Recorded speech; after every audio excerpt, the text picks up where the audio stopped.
coming up, Hikaru will have the black pieces against Fabiano Caruana. Absolutely. That is game one. The first one we'll see. We already see the position. We'll talk about that in just a second. Just for the remaining two pairings in the next game, Hikaru will be white against Sam Sevian. And finally, the last game of the day, he will be black against Sam Shankland.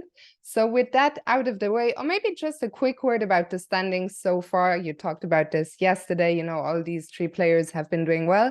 The player who's done the best yesterday is a certain Garry Kasparov.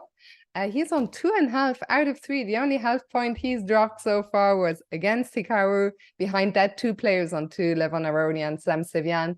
And then Hikaru in the pursuer pack, together with Fabiano, with Wesley So, and Sam Shankland. Speaking of Wesley So, look who was sitting there analyzing, not just Garry and Hikaru, but also they are joined by Wesley So. And let's do the same that they are doing now and take a look at the starting position. Yeah, so we had a really interesting starting position for the previous round, round 3, yesterday. And one of the reasons that position was so interesting is because there was an undefended pawn. And we have the same situation here. The pawn on e7 and e2 is undefended starting out. So, you know, you would then naturally kind of try and see if you could try and exploit that, going after the pawn with an early attack. Although it's unlikely that the opponent will be as cooperative as just copying the moves. Here, pawn to d5 will both open up for the rook and for the queen, making sure that this knight isn't going anywhere. Yeah, and in that position, I imagine the knight on e3 might be a little misplaced. It looks like here, if we go for the immediate approach of just getting the knight out. By the way, we just got a close-up of the position that the players are discussing. I think they started with e4, e5, d4, d6. I think that's the position they had on the board a second ago. And right now we can see they are looking at d4, d5. With Wesley suggesting after that, knight e3. Knight e3, that's very controversial. Putting the knight in front of the central pawn, I feel like normally you really don't want to do that kind of thing. I also want to mention, because I talked a lot about this yesterday, but these bishops that start in the center of the board, they can be a real issue. Because the bishops actually rather prefer being on the edge of the board, because what matters isn't where they're placed, but where they're pointing. And this guy is just pointing out into the void. Yeah. And well, that is interesting. I mean, we saw it a few times yesterday that bishop, well, was it the game between Hikaru and Garry, yeah, with the bishops on e1 and e8? The cameras have disappeared now, but they were looking at, I think, was knight e3, and they got a position where black played e6, I think c4 and c6. That's one of the positions they were looking at. And then I think someone suggested bishop b4 here, getting that problematic bishop out. Yeah, no, I like that. I, in general, like this placement for the bishop, especially considering the other fact we were talking about, which is that this black pawn on the e7 square was unprotected from the start. So yeah, no, this seems rather favorable for white, and maybe I was a bit too harsh to judge this early knight development. What do you expect from, I mean, yesterday, game 2, we saw was a rather calm affair. We quite quickly fell back into rather standard positions, rather standard patterns. This one, do you think we might get something more standard? I mean, this pawn structure that we see right now looks very familiar. The white king can get castle kingside very quickly. So what do you think this might get back into something more normal or some fireworks on the cards? What do you Well, think? I definitely think that if they're considering putting the knight in front of the central pawn, that Mm-hmm. is anything but normal. And with the camera back, we see that this knight is still placed in front of the central pawn. Now they're discussing with the bishop coming out. They've discovered that this bishop isn't all very good, and that the bishop may attack down towards an unprotected pawn on e2. And of course, these guys don't have the computer, but the computer actually says that this bishop development is a massive mistake on account of knight takes d5, actually threatening checkmate on move 4. If the black bishop takes the white pawn, then the knight comes in for the 4-move checkmate. And instead, black should capture the knight, but then a double attack on the rook and on the bishop wins back material, netting white both central control, having an extra pawn in the middle, but also getting the bishop pair. Yeah, and we see, I think on the camera there, is that Ray by himself? I thought it was quite funny to see the three, Gary, Hikaru, and Wesley, and then to see Ray completely focused by himself. I think what we're seeing there is Ray's solo analysis. It went a little bit too fast for me. Did you catch any of that? No, I No. didn't. But he's also okay. It looks like everyone is reaching the conclusion that most likely they'll start with one of the centrals. So Ray is looking at d4. He's also come to the same conclusion, d4, d5, I think knight e3, and then followed by some quick c4. But it looks like the knight coming to e3, a lot of people, yeah, I don't know what Yeah, other I moves. find that very fascinating. Yeah. But I guess you can block your pawns with knights now. Apparently, that's okay. I just didn't get the memo. It goes against the way I was taught to play chess. Yeah. And then again, I mean, when we were taught how to play chess, it wasn't chess 960. We see some other, actually on screen right now, we see Hikaru's two remaining opponents of today, Sam Shankland analyzing with Sam Sevian. I think the two Sams, we saw them analyzing together yesterday as well. So that seems to be a pair that's working well. And I think there was also one table with a lot of people around it. Fabi was there, Lenier was there, Jeffrey was there, and there was one person sitting that was obscured, but I think there's not so many we've seen. So Levon, I think Levon, Fabi, Jeffrey, and Lenier had a big team discussion going on there. Yeah, I kind of feel bad for Ray. Ray Yeah. is bottom on the standings, and he's having to work through the openings alone. I thought one of the benefits of being a chess player, which I have experienced in other gaming scenarios, you don't need a teammate, and so the chess player. I don't want to offend anyone, but let's just say chess players don't necessarily have a plethora of friends. And I thought that was one of the benefits of chess, as opposed to, Fortnite. I can never find anyone to play duos with, compared to, all these other cool games. What chess is missing, in my opinion, chess needs to find a good team mode, and we may be finding it here in a chess Fisher random analysis session. Yeah, you know what I would love to one day see a high level hand and brain tournament. I always find hand and brain is one of my favorite variants to play in a friendly setting with friends. I always find it very interesting how different people, look at a position in different ways. So that's one thing I would love to see these top guys, play that kind of format. But yeah, what are we now? We're 3 minutes away from the start of the round, so not much longer. Fabi seemed very relaxed there when we saw him. He was just sort of, standing around that big board, the big group, and sipping what looked like a coffee, just having a look. What do you think, Fabi with white? Will it be 1d4? Will it be I think it will be 1d4. It feels like a lot of the players kind of agree that this is the way to start. And the only real way for black to prevent white from just completely taking over in the center is to respond in kind.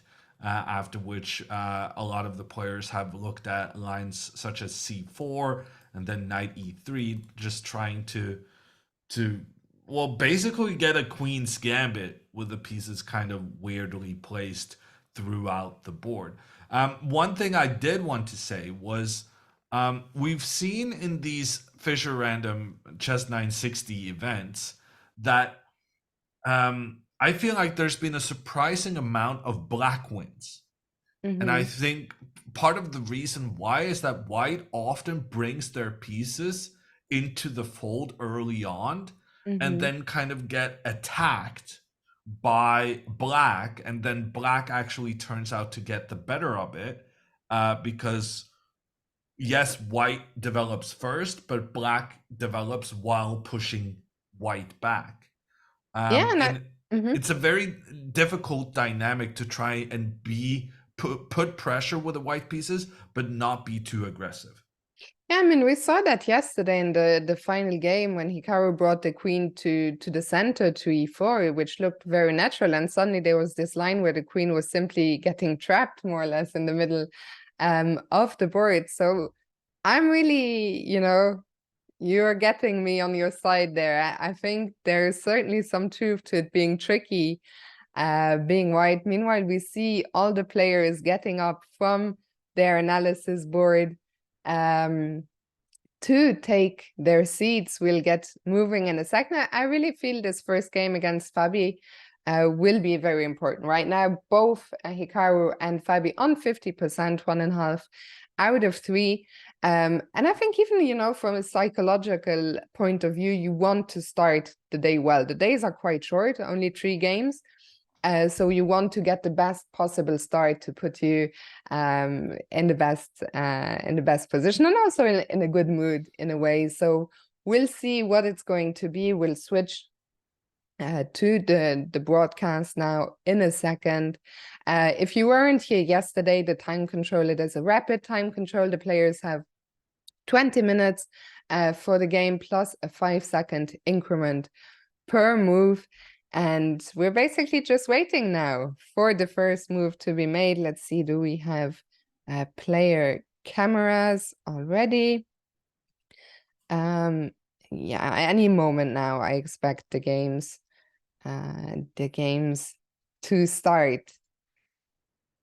Okay, so this is it. Are you excited for today? Yeah, I don't know. I guess more nervous than excited. Hikaru, he's made 3 draws, which is a solid result, but he really needs to win games in order to win the tournament.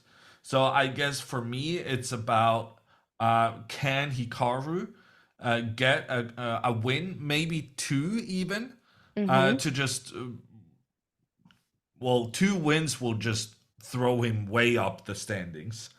And then also I am curious, Garry Kasparov, the guy, the legend, he's in the lead. Can he keep the lead? There's nothing really Hikaru can do about it because he already played Garry. In fact, Hikaru's the only one who didn't lose against Garry.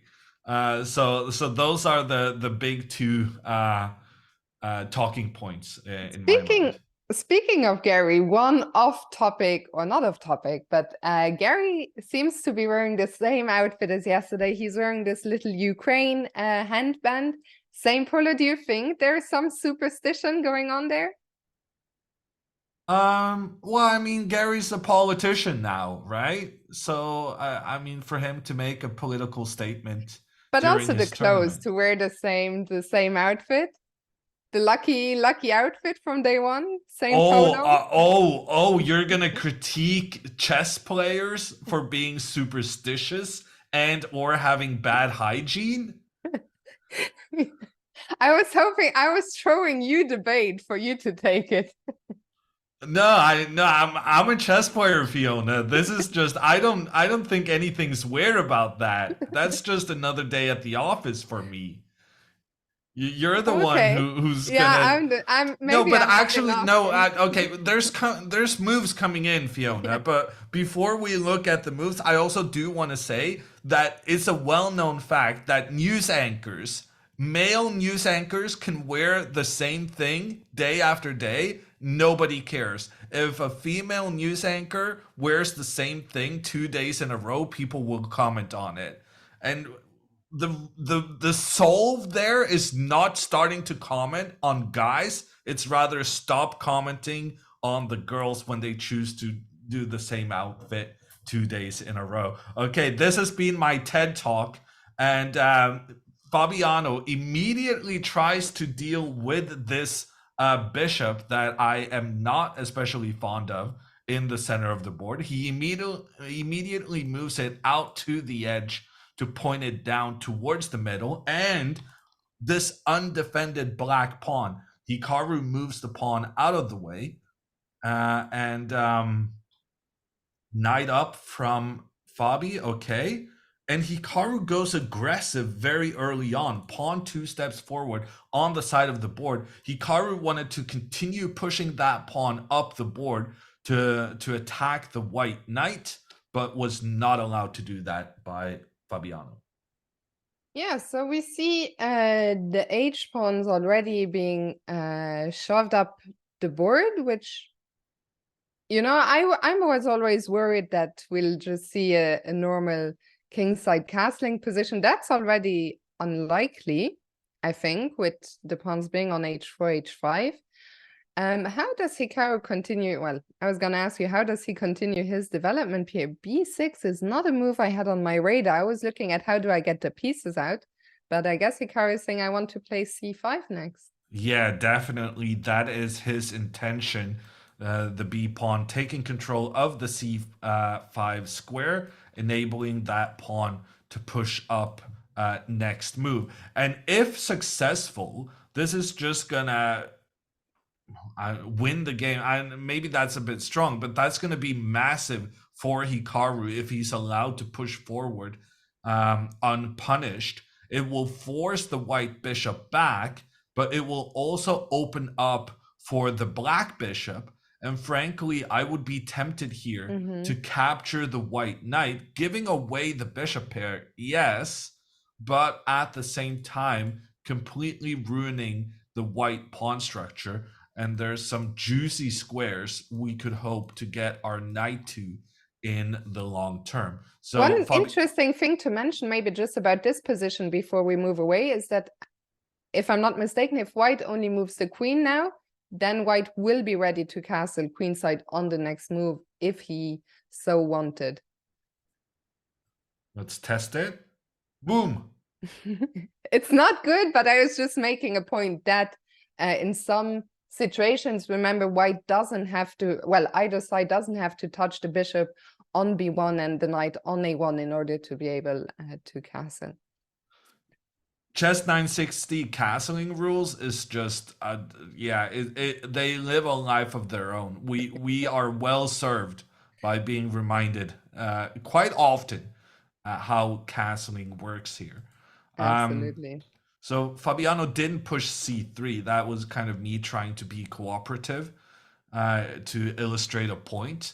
Instead, Fabiano pushes that same pawn, but he pushes it 2 steps forward, which puts pressure in towards the center. It opens up for the bishop.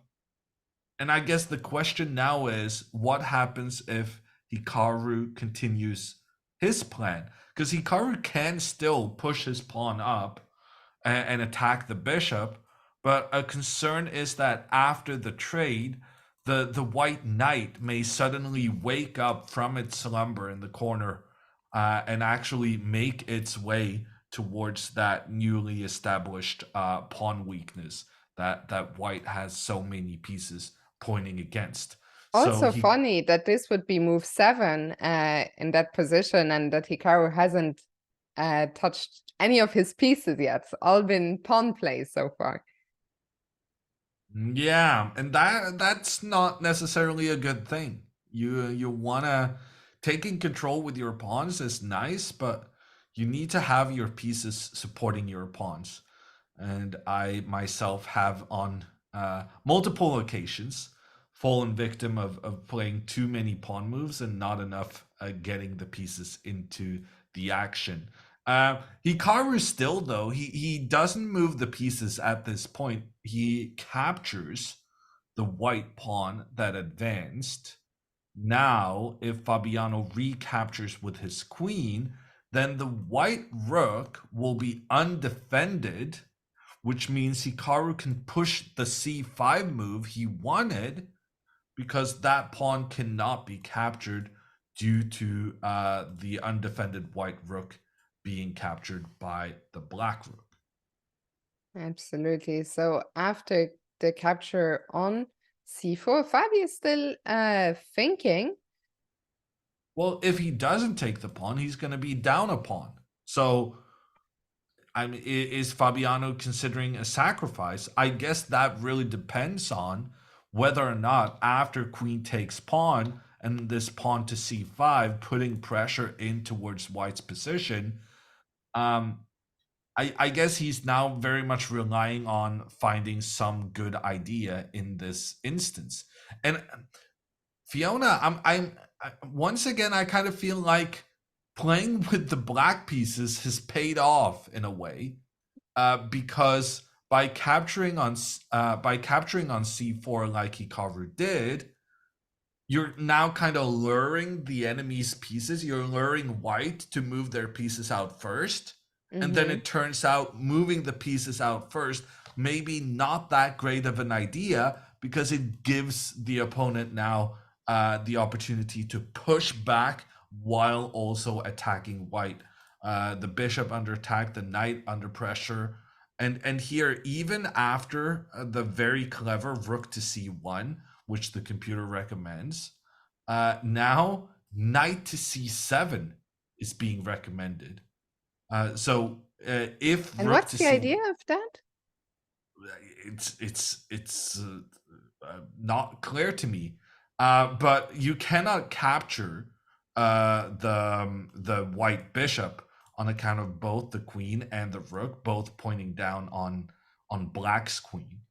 But knight to c7, after you give up the pawn, you enable yourself to get the bishop out, threatening the queen, once again highlighting why having the queen out early maybe not necessarily only positives for Fabiano.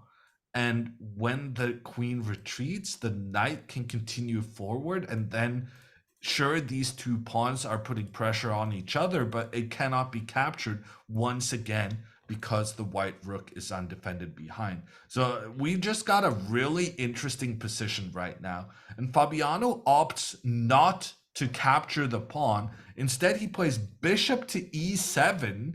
Wow, an early intrusion into enemy territory. The bishop attacking the black rook. The rook moves to counterattack the bishop, but then the bishop trades with the black knight. Hikaru takes back, and now queen takes pawn. And Hikaru still goes c5. I feel like the opening has been a big success for Hikaru. He's gotten the bishop pair, and he's gotten a time advantage. Absolutely, I'm with you. Are we concerned that we are losing? I mean, okay, white has given up his bishop pair, but black lost the castling rights. Does that concern us? Um, no. Well, it's the Good. only justification Fabiano has for Yeah. what he's done. But to my mind, it's just not good enough. And one of the advantages of having the bishop pair is that very often you can be the one to choose to give the bishop pair back.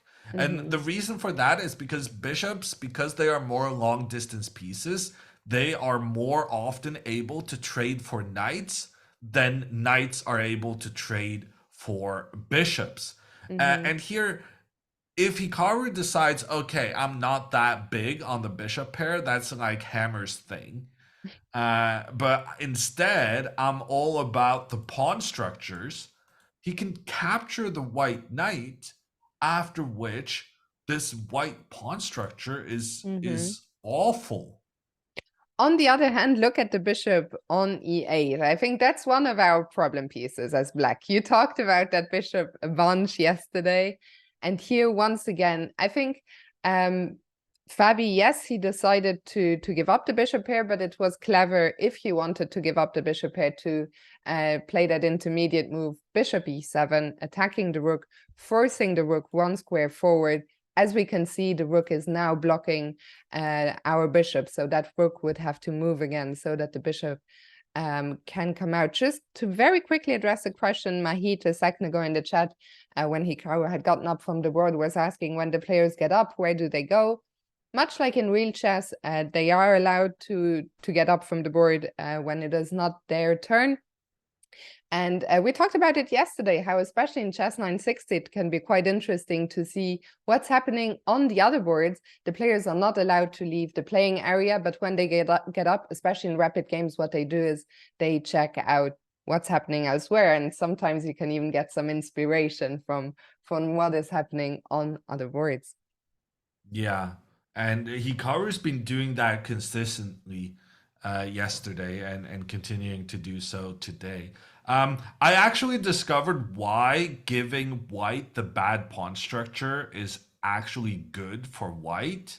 The reason is after takes and takes, say you want to have your queen putting pressure down towards the pawn in the center and the rook behind it, castles, the magical castling move, and it Mm-hmm. actually puts the white rook perfectly placed on the same file, pointing down on the black king. So that was actually quite a bad idea for black, and Hikaru instead wisely chooses to play knight to c7. The idea is that Hikaru wants to capture in the center. In general, when you have the two bishops working together and your opponent doesn't have those, you want to have as few pawns on the board as possible, because pawns are kind of like it's kryptonite for bishops. Pawns will very often stand in the bishop's path, and it doesn't matter whether it's your own pawns or the opponent's pawns, because even your own pawns Mm-hmm. can block your bishops. If anything, your own pawns are worse at blocking your bishop, because if your opponent's pawn is standing in the way, at least you maybe in some instances have the option of capturing it, but you cannot capture your own pawns. So Hikaru going knight to c7, the idea is wanting to make this trade without losing your queen. But now I gotta rush through this, because look at this, Fiona, what is going on? Fabi is proving my point. He's like, oh, Fiona talked about this. Let's show it on the board. He goes castles queenside, which really surprises me. I did not think that with the c file looking the way it does with the black queen on c8, I did not think that Fabi would voluntarily put his king on c1. It's very strange, no? Yeah, I'm shocked. I mean, that's kind of like he went from having two pawns in the vicinity of the king to only having one and losing the option of, going Yeah. someplace with You the know, I king have in the to say, future. when players of my level or lower, sometimes when I feel if I play chess 960, you just want to do flashy things for the sake of it. Like, look at me go, look at me go queenside. And But that surely I that's understand. No, I understand that inclination, But I don't think that's what's happening here. I think Fabiano genuinely believes he's made a good move and the Yeah. computer hates it. Yeah, I mean, I'm not surprised that the computer hates it.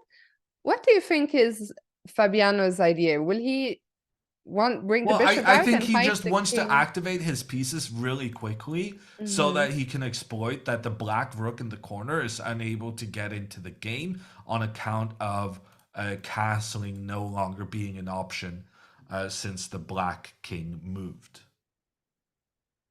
Okay, and why is this? We see that we see from the eval bar that the computer did not like this move, which I'm not surprised. I mean, the king looks very weird on c1, but is there something concrete already here?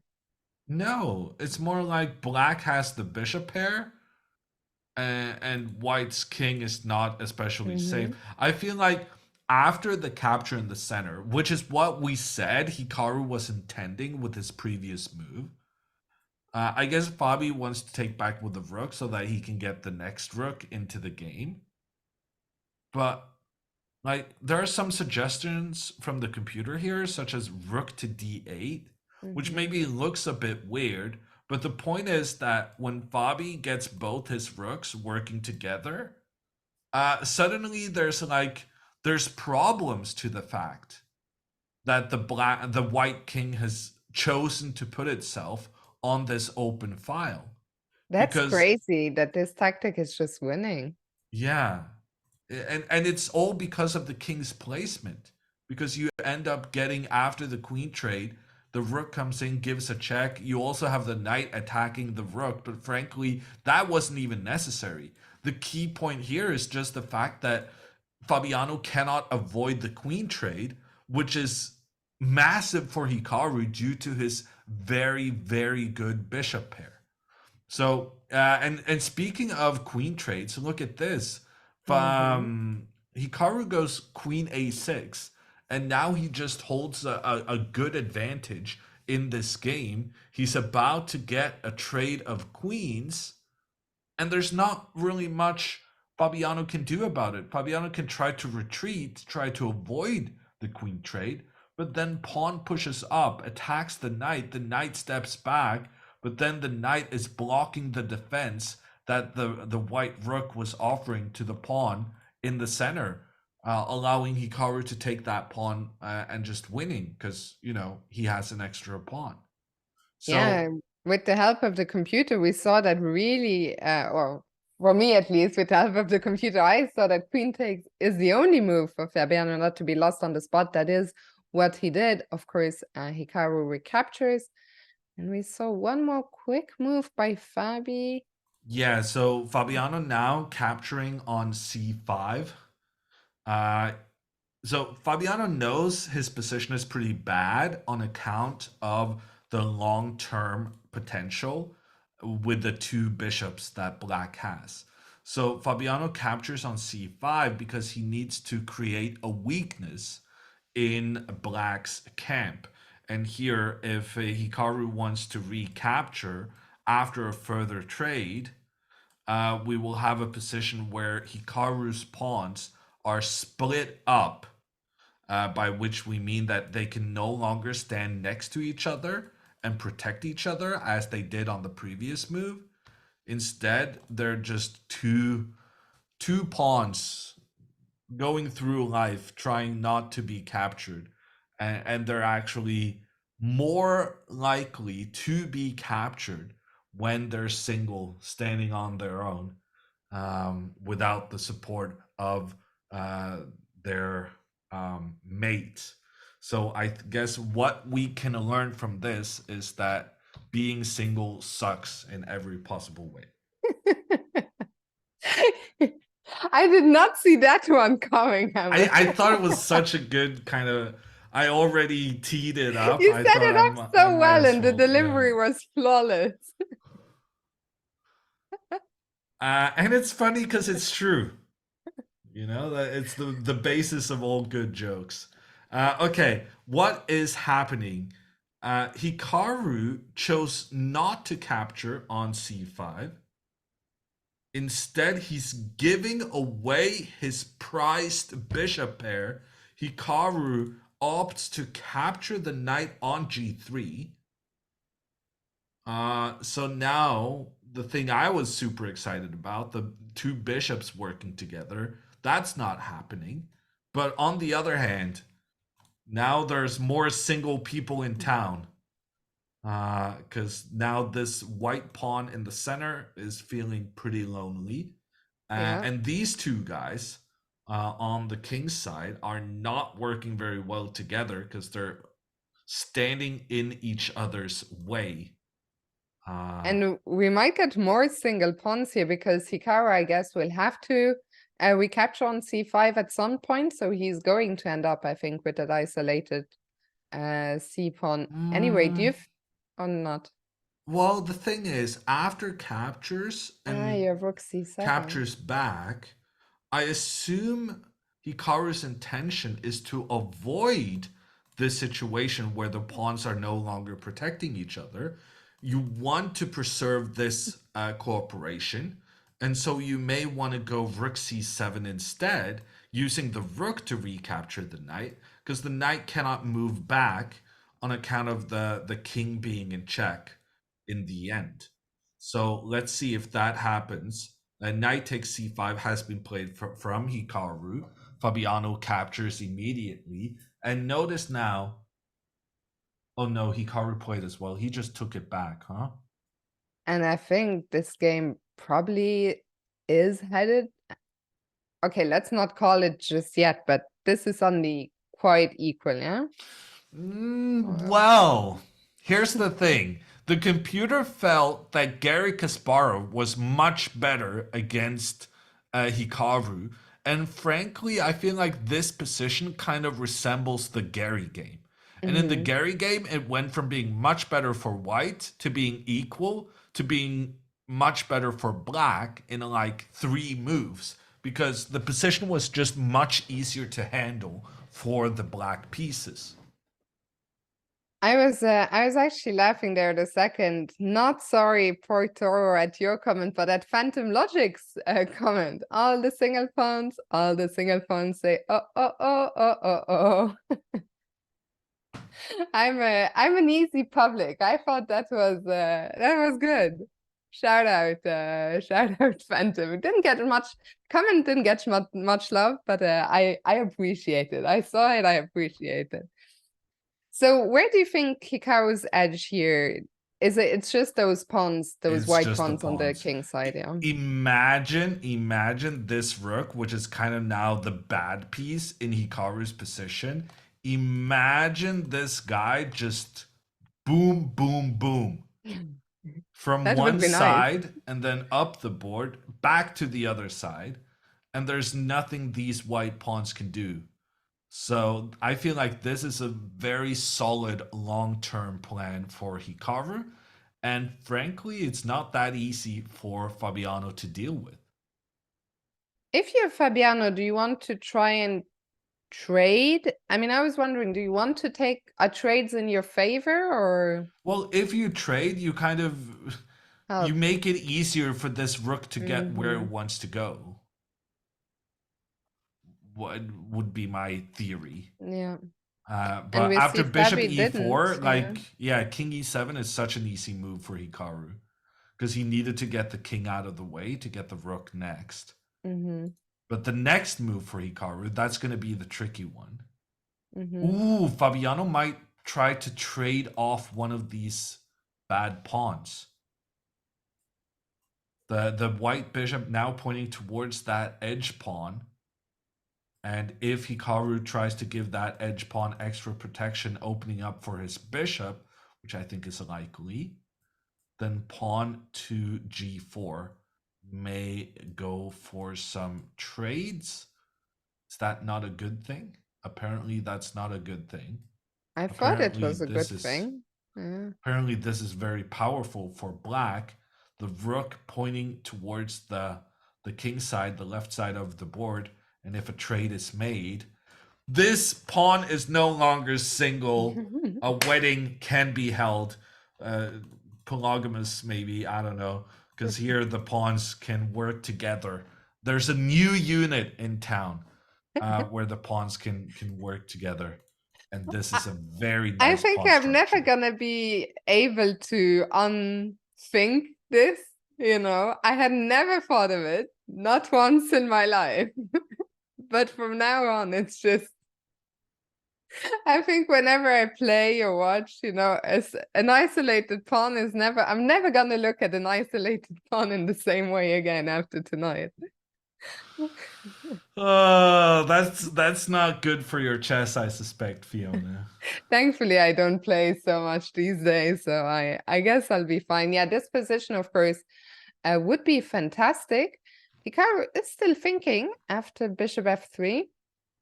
Pawn to f6 just makes perfect sense Yeah. because it's also trying to get the bishop into the game.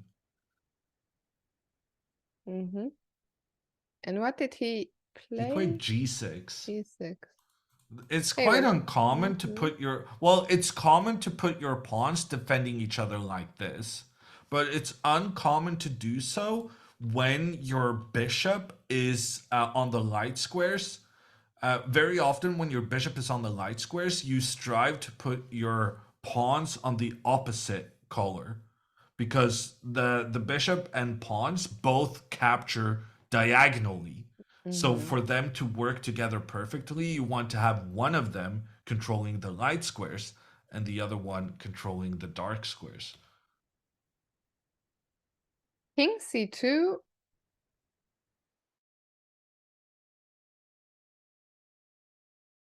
Fine.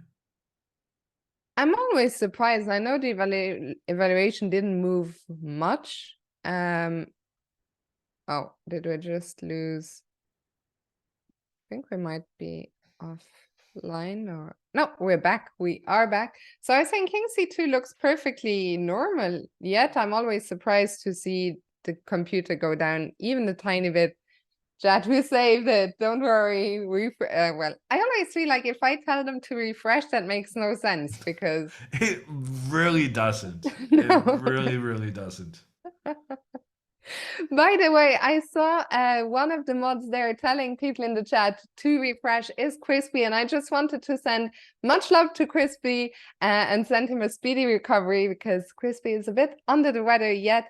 He's here with us tonight to keep all of you chat in check. So send some love and some good wishes of a quick recovery to Crispy, and we're very happy to have you here and hope you'll be back on your feet, back to 100% in no time.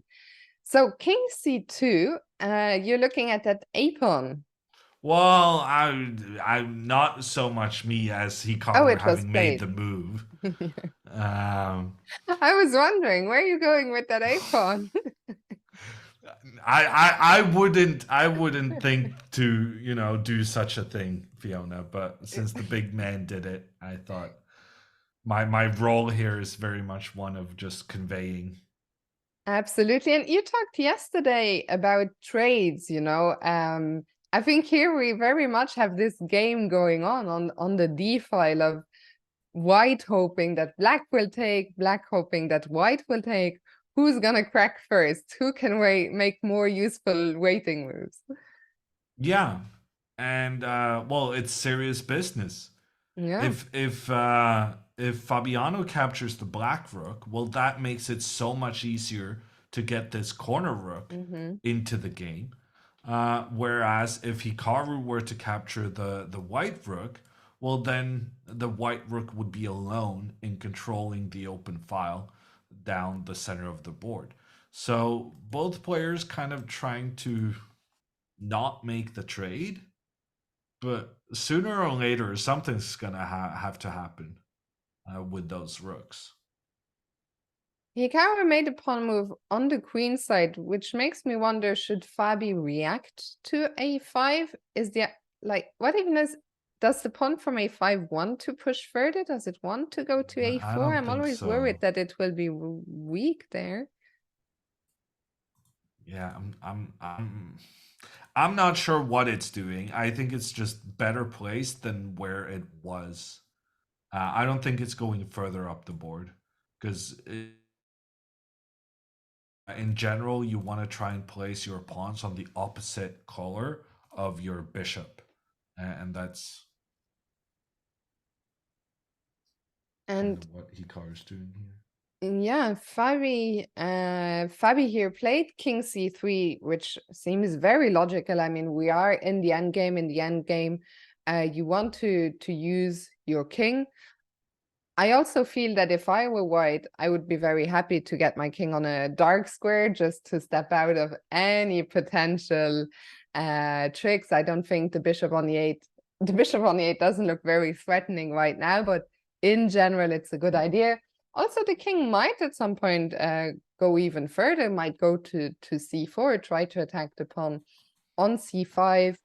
And now the Hikaru reacted with rook Yeah. c7, and finally the bishop from e8 is open, but you don't look. Well, I just I didn't think this was going to be the conclusion to this kind of staring contest between the rooks in the center. Hikaru actually blinks, but on the other hand, he blinked on purpose, saying that he'd rather have two rooks for each player on the board. Maybe he feels like there's potential here to try and start an attack against the white king, since the white king has been pretty ambitious in its involvement moving into the action. Rook up from Fabiano, that makes sense, trying to get the corner rook into the game. Hikaru did go a4, the move I said he wasn't gonna do. So what do I know? That puts the pawn on the same color as his own bishop, which is breaking a lot of chess principles, but apparently it's pretty good. And now, like you said, Fiona, the bishop finally gets into the game, which opens up for the corner rook to get involved as well. I'm surprised. I mean, the last few moves, suddenly the engine is giving black. It's not a huge advantage, but It's a you pretty know, big one. it's something. And I'm surprised why that is. So the rooks, I guess, are gonna use that b file. I guess that's why the pawn came to a4. To just try and stop that b pawn a little bit. But even so, how do we get two rooks on the b file? That's gonna be another. It's gonna take some time. Yeah. Yeah, no, I agree with you. It's not very clear that black is much better here, but the conviction with which Hikaru has played his previous moves kind of makes me think that he understands what's going on, despite it not being obvious in any way. Also, we haven't talked about the time situation so far, but the players now both down to the 5-minute mark. So this is now effectively a blitz game. And I think, the time ticking down is going to favor Hikaru. He's the one pressing. He also has an extra minute and a bit on the clock. Let me ask you something. Do we ever want to trade bishops as black, or do we want to keep all the I pieces think on the we board? want to trade bishops. Here's my theory. We want to trade bishops because we care a lot about this g4 square. If we could get a rook here, which I already talked about like 5 moves ago, but if we can get a rook up here, then these white pawns would just be terrible to defend. It would be such a pain. So if the bishop steps back, I think that's very good for Hikaru, and he would immediately be able to move his rook over to this g4 square. But that also means Fabiano is very interested in trading off these pawns. He now played pawn to g4, and okay, I was really intrigued here because I saw online the computer suggested after pawn to g4, Hikaru needs to agree to the trade. But after the trade has happened, the computer was saying here black had this incredible move, bishop to c4. The bishop attacks the pawn on a2, but the bishop also is currently unprotected, standing next to the white king. However, if the king comes up, then the rook check on the king. The king needs to move, but look what's happening over on the other side. When the king moves, we have that very nice rook placement, putting pressure on white's pawns. Unfortunately, Hikaru didn't find that incredible resource. He moved his bishop back.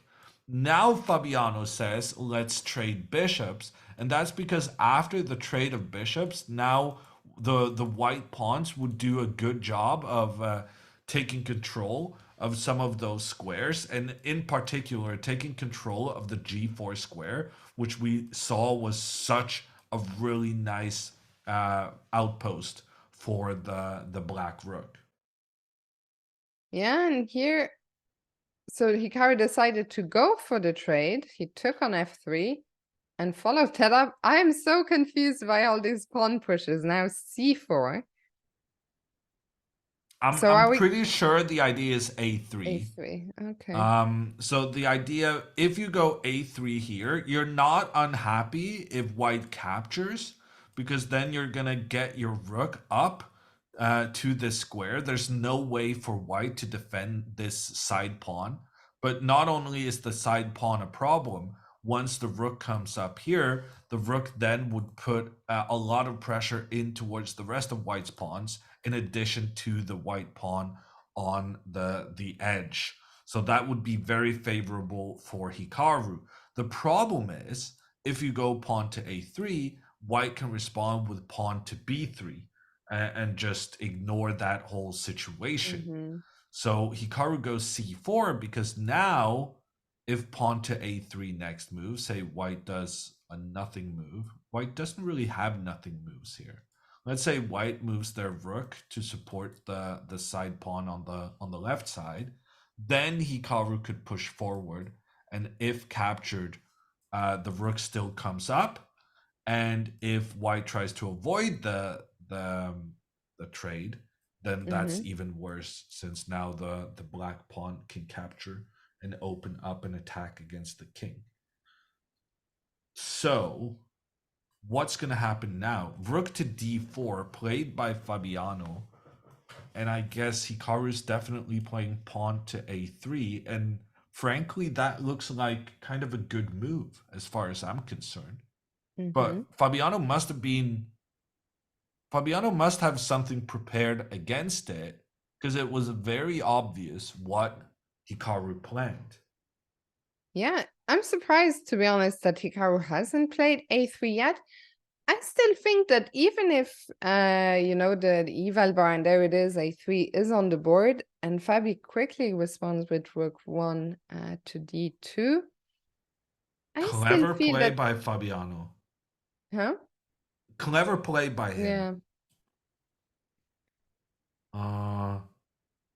Because if he captured the pawn, then the black rooks very easily would get involved against, well, pretty much the rest of the pawns on the board. But by going pawn, rook up. Ooh, but wow, look at this. Hikaru's being very clever as well. Hikaru puts both his rooks pointing down on white's pawn, forcing the white pawn to capture black's pawn, but then black gets their rook up to the positioning they wanted, and that rook placement is just so good, pointing in against basically 3 white pawns at the same time. So I think very clever play by Hikaru, and he still has a dangerous initiative here to try and take down Fabiano. Fabiano brings his king out to capture a pawn. Hikaru takes on the side of the board. Right now, Hikaru is down a pawn, but he's still better because the black pawns are just the white pawns, sorry, are just easier to attack. They're not working together. Yeah, and I feel, despite the material being quite reduced, or what's the word I'm looking for? There not being much material, I feel, Fabi is down under 2 minutes. Hikaru still has that pressure. The white king is also not feeling great. I feel it can be, kicked around quite a bit. I still like Hikaru's chances here. He's just given a check on a4. He's going to pick up the pawn on h4, I guess.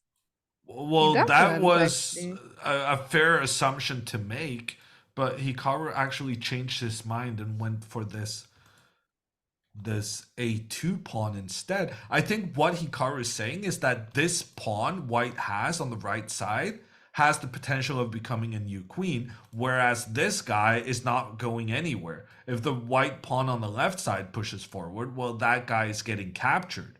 So Hikaru said, okay, I can capture this one, but I'd rather capture this one. Hmm. And Uh, Fabi says, well, you're not going to take that h-pawn any longer, plays e4, interrupting that connection along the fourth rank. And Hikaru can take on a2 now if he wants. I would think that's the way to go. No, Hikaru goes king to f6. Hikaru is saying, I don't want to make trades before I have to.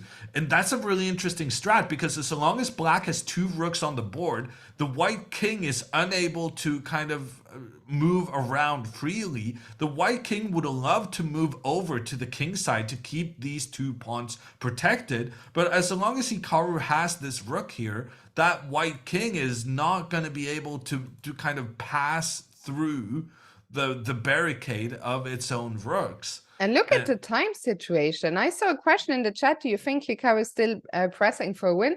I think, first of all, Hikaru is almost always pressing for a win, as long as there is a little life in the position. But here he most certainly is. If he wants to make a draw, he can just take the pawn on a2, and that position will lose a lot of its life. So I think everything he's done so far indicates, like bringing up that king instead of taking on a2, makes it clear he is playing for a win. And that's And I such still think, good play. If he yeah. had taken the pawn, not only would the rooks be traded, it would allow the white king to kind of shoulder, making sure that the black king was unable to get further up into the attack. But now that Hikaru keeps delaying the capture of the pawn, his king just gets further and further up the board. Fabiano makes a desperate attempt at trading pawns on the opposite side of the board. Hikaru captures it. And now Hikaru's position is winning, as well as Fabiano being down to 9 seconds on the clock. Fabiano comes in with the rook, check on the king. The king moves further up. Fabiano captures yet another black pawn. Normally, when you only have 2 pawns left, your chances of winning the game are not that great. But Hikaru now working with those 2 rooks on the right hand side, check in towards the white king. The white king retreats. Now we can capture that white pawn without having to trade rooks and while still making threats in towards the white king. And that's precisely what Hikaru does. Fabi down 2 seconds, drops the king back to d1 in the center, but the king is in a mating net. If we move the rook, that's what Hikaru does. Rook g2, great move from Hikaru. The rook comes in, giving a check on the king now from Fabiano. Hikaru moves his king back. He has a checkmate threat along the edge of the board, and there's nothing Fabiano can do about it. That checkmate threat, it's game over. And Fabiano resigns the game. Wow. So Fabi could move his rook to the side so that when the black rook comes up, the white rook could stop the immediate checkmate. However, then the other rook will come in, and just being attacked from 2 different sides with the 2 rooks like that is devastating. The king would have to move, and then the 2 rooks just gobbles up the white rook. And we saw Hikaru there. He doesn't usually show. I mean, we saw him with a big smile on his face. He's still looking at the game that's going on behind him. And I think we'll go with him because Gary is still playing. So let's check out. I think that's what he's looking at. Aronian against Gary. But that was a massive win. And Jon Ludwig, the black pieces. I don't know what it is, but black pieces bringing the goods here. And Black the good is news more then, than okay. Yeah, the good news then is that Hikaru today has 2 black games and 1 white game. And actually yesterday he was winning in the black game against Kasparov. And then he was actually in trouble against both Ray Robson With and white. Jeffrey Chong with the white pieces. Yeah. So Hikaru's black form is And look just at on this. point. Gary Kasparov with the black pieces. And look at the pawn structure. It's the same pawn structure we saw in Hikaru's game. The white So pawns on the king side is just very, very strange. And Kasparov is trying to exploit that with the pressure he has using the knight. The question then becomes, is this enough to win the game?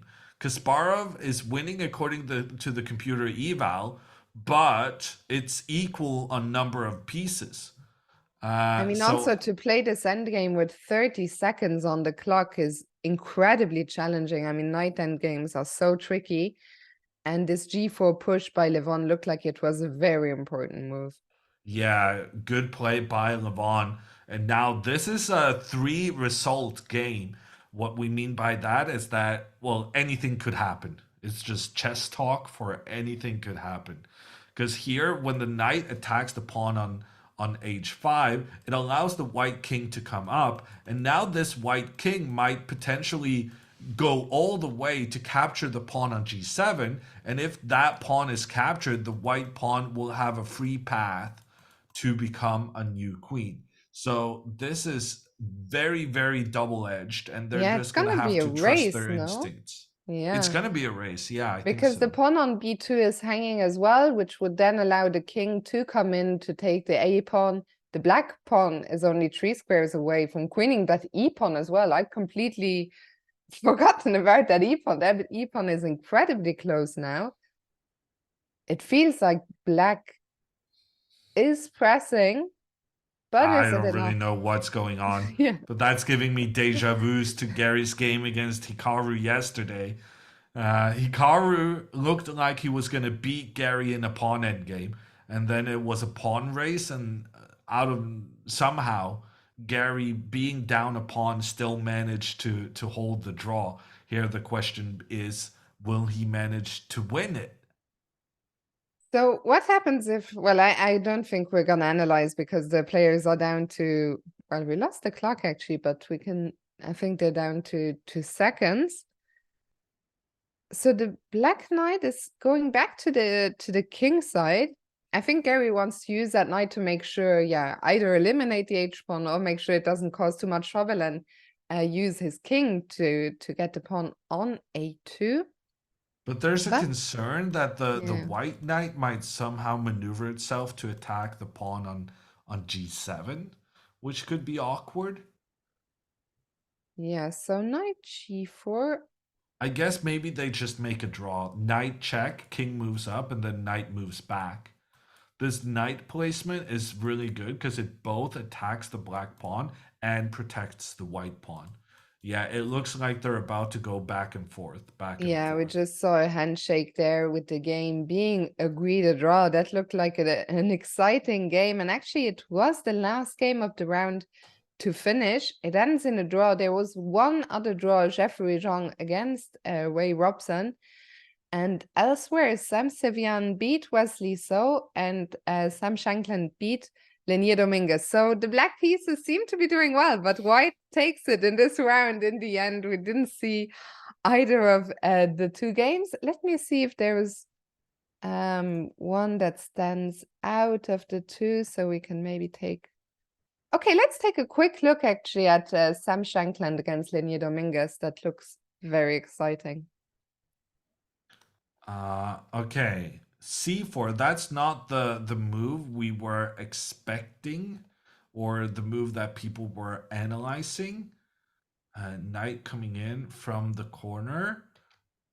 Knight coming into the center. Ooh, but look at this. This we talked about. There was one pawn on the board that was undefended in the starting position, and Dominguez immediately targets that pawn, forcing Sam to move his king in order to keep the pawn protected. And now Sam cannot castle. Um, but then how did he win when he lost his castling rights? He pushed forward in the center. He tried to dislodge the black knight forcing the knight back. Ooh, here comes the bishop pointing into the corner. Dominguez, it seems, he spent more time trying to avoid or prevent Shankland from being able to castle. But in the meantime, Shankland just made sure to centralize his pieces in the middle of the board, which is a very effective strategy. Here, the bishop is trying to trap the rook, although that was prevented. The bishop back attacks the knight, but the knight gets away. Ooh, temporarily, but look at this. The pawn pushes forward, and white actually launches an attack up against this black king, pawn to h6, preventing the pawn from moving further forward. This h4 pawn coming to its buddy's support. Knight attacks bishop. Bishop moves back. Ooh, but the bishop's still pointing in towards that black king. Knight comes into the game. Okay, knight tries to take out bishop. Bishop escapes. Knight. Wow, this has been a lot of knight moves in a row now. Dominguez is basically just moving back and forth, it seems. And in the meantime, Shankland trying to improve his positioning, making that advance on the king side, opening up along the edge of the board. The trade, okay. The knight comes in to attack the pawn. There's actually no way for white to keep this pawn protected, but he don't care. He allows the pawn to be captured because then the queen would be able to get involved close to the black king not really having anything close by to protect it. Pawn to e5 is an attempt to get the queen involved and push the knight back. Oh, wow. What happened here? The knight was being pushed back, or so I thought. Turns out, Shankland allowing the knight to be captured, because if it is, knight to f6, check on the king, attack on the knight, and after the trade, a beautiful checkmating sequence. Rook to h8, sacrificing the rook after first having sacrificed the knight in the center, so that the queen may come in, check against the king, and the queen, supported by the pawn, comes in for the checkmate. Beautiful, that idea. Knight to e6 instead. Ooh, and then he sacrifices the rook. How's your the rook, My pop Fiona? culture, my chess Yeah, pop culture. Yeah, I'm familiar with the expression, but that's about the the extent of it. he sacrifices the rook. I don't know. You're supposed to. It's guttural or something. Anyway, the rook disappears, but so does the only defensive piece around the black king. And Sam executes the attack very nicely, with the queen coming in the What a end game. for the checkmate. Very nicely played. Well, I'm not even sure it's checkmate, but at the Yeah, very but least, he's getting the queen. it must be made somewhere. That was a beautiful attacking game by Sam Shankland. On camera, we see that Jeffrey and Ray are now, I don't know if they're analyzing together. Oh, well, they played each other, actually. They must be analyzing their game. We're going to go on a quick break. The next position will be out in 5 minutes, so don't go anywhere. We'll be back very soon.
Hello and welcome back.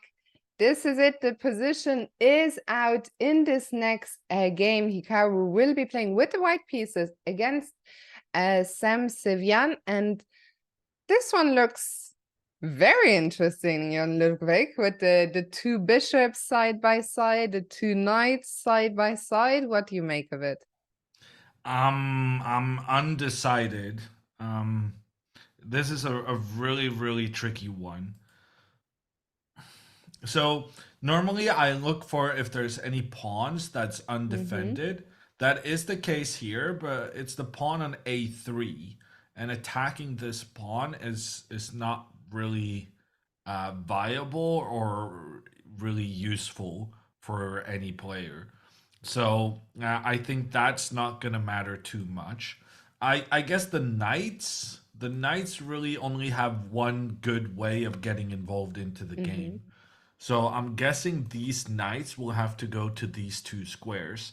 And then the question becomes, how do you want to organize the rest of your forces? Um, I would think castling queenside not really going to happen. So you're going to have to castle kingside. But you cannot do that until you get this rook out of the way. So right now, what I'm thinking is pawn to e4 with the idea of, Well, well, actually, we see Lenier and Jeffrey Zhang on screen analyzing e4, c5, I think. C5. Yeah, no, I didn't want to put that in because I thought that was a more difficult move. Because pawn to C5 makes it, yeah, now we're struggling to get this Yeah. corner knight into the game because we can't really do it here because it's gonna get attacked. Um, but I was thinking something like pawn to F4, and Mm-hmm. then I was thinking maybe I don't know what they're gonna do, but something like rook F2 and then castles. But then I don't know. I feel like I'm really interested in watching how they solve the whole rook king rook Mm-hmm. situation. Because that seems weird. Lenier and Jeffrey have now switched it up to c4, c5, and I think knight, I guess knight that makes c3. sense. Yeah, because it was. I think became obvious to them that after e4 c5, um, it's actually very problematic getting this knight into the game. And if Mm-hmm. white plays c4, well, then you're regretting you played e4 Yeah. because now you have no pawns that can attack this d4 square.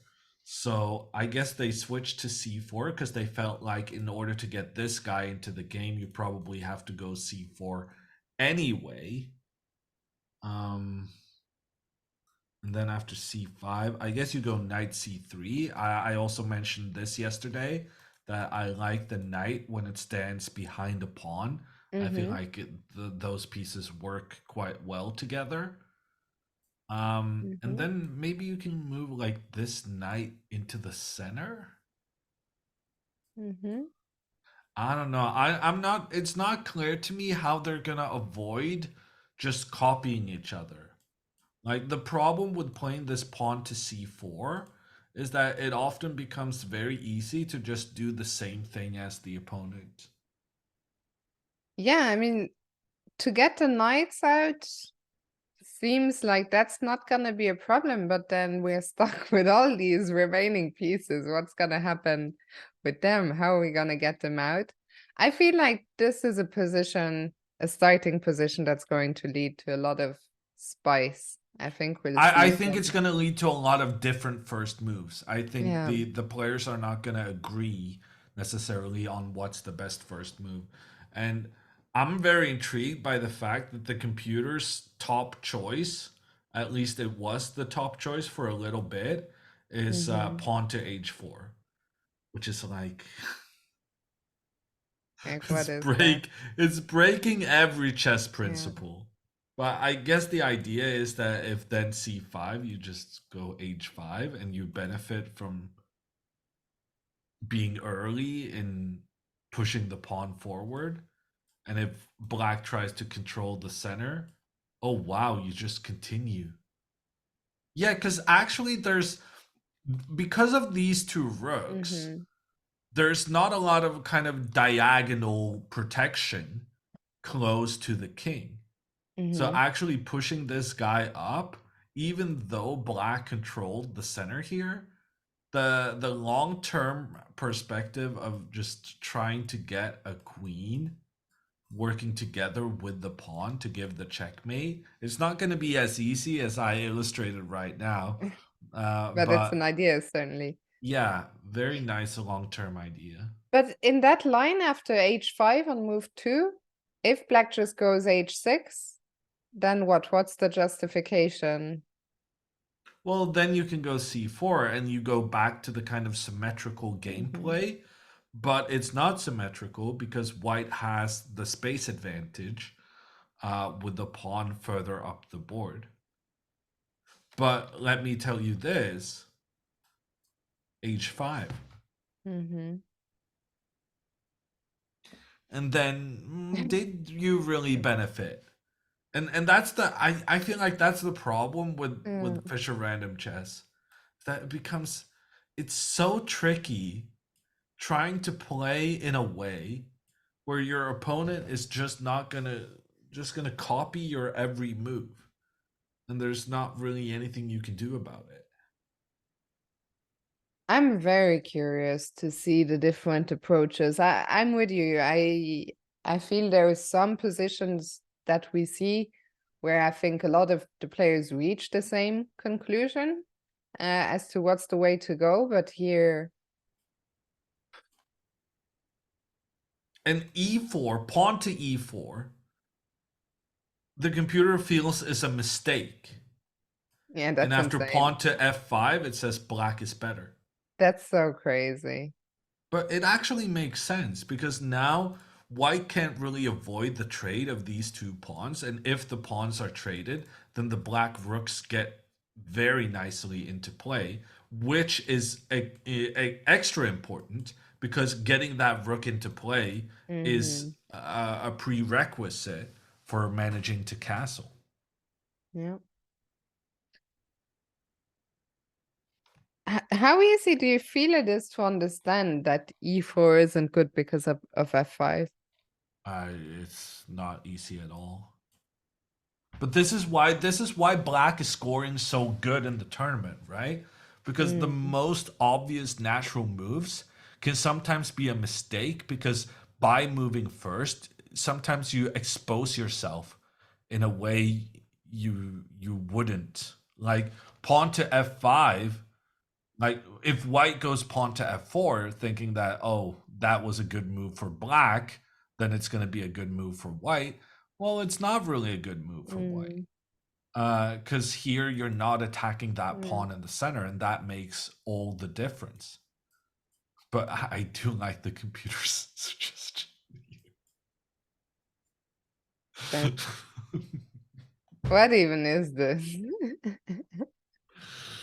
Oh man, chess is gonna make you crazy someday. Just 960, at least. Or maybe Oh, just maybe both. your statement is true anyway. Wow. Yeah, this is kind of weird. Yeah. I remember when I was a kid, from the original starting position, I made this opening where you try and get your rook into the game early on without playing the edge pawn.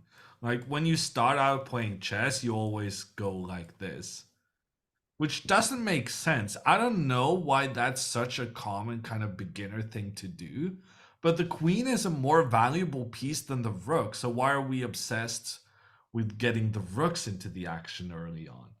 I never did this actually, nor did I know Never? anyone. No, What I'm kind missing of out. I was missing out clearly. Oh, Yeah, this is standard. it's very sad.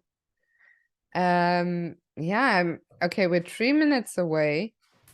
It looks like Linier and Jeffrey are not getting very far with their analysis. They are back on having just one move on the board, that is one d4. It seems like the players are somewhat puzzled, by this new Yeah. position. Well, look, this d4 is probably the best first move by far. And the reason is the computer is not advocating pawn to d5. Anytime you can find a move where the computer says you can't copy, that's probably good. So pawn d4, pawn d5, a mistake on account of pawn c4. And white gets to make this first pressure. And apparently, even though the queen gets chased, this is a good position for white. So I think I'm going to conclude. Well, I have the computer to help me. So it's way, way more difficult for these guys sitting at the board discussing. But pawn to d4 is by far the best move because it's the only way to play where copying white's move is not just a very good strategy. I'm kind of glad that Hikaru is white in this coming game. I feel this is one of the positions, we talked about how sometimes being black can be quite tricky, but this is one where I feel I'd much rather be white. I don't know. And I mean, I once again need to note these bishops. Yeah. The fact that the bishops are in the center of the board, not necessarily such a good thing, because the bishops being in the center means they point towards the edges. But somehow I feel like they look okay. Somehow they leave a better impression when they're standing next to each other than when they're standing alone in the middle. Which is a paradox, because you would think if one bishop in the middle is bad, two should be double as bad. But it actually feels better because it feels like the bishops at least are working Less together. single. Yeah. Yes. We get all these nice, the knight couple, the bishop couple. There's a lot of questions in the chat. When is the next game? Well, it's gonna start right now. We saw Lenier and Jeffrey get up from their seats. And half past is when the round is supposed to start. I think we'll very soon see someone sit down at this board. Yeah, I wasn't ready. I needed to maneuver on the board to find the right one. Well, we are here now. I'm finding it hard actually. Do you know where I can find live standings of the tournament? Oh, Because I'm completely dependent on just watching the stream. Gary Kasparov and Sam Sevian on 3 points, followed by Shankland, Nakamura, and Aronian on 2.5. So wait, what did you say? Gary is on 3 and who else?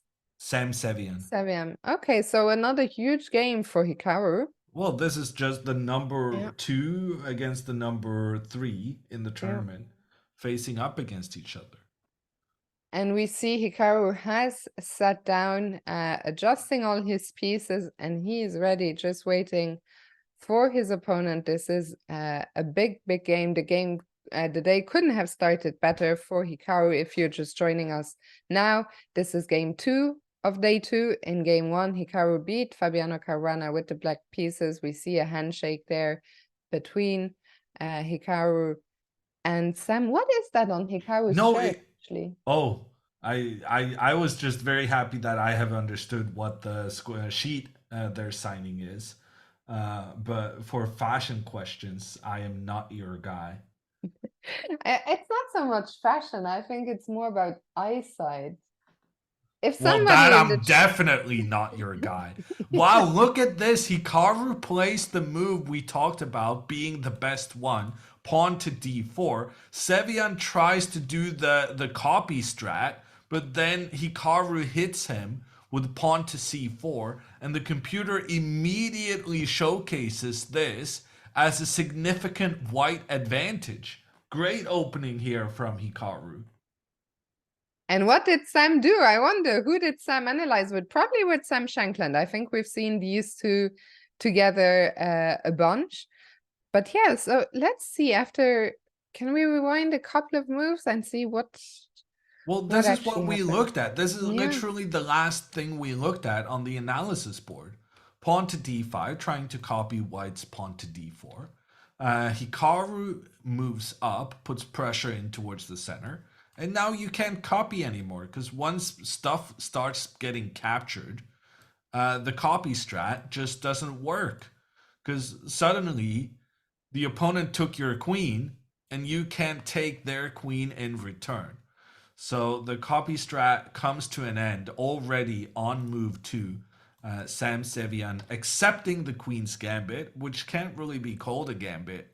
Well, I'm not sure it can be called a gambit in regular chess, but it definitely can't be called a queen's gambit here because that pawn just gets recaptured immediately.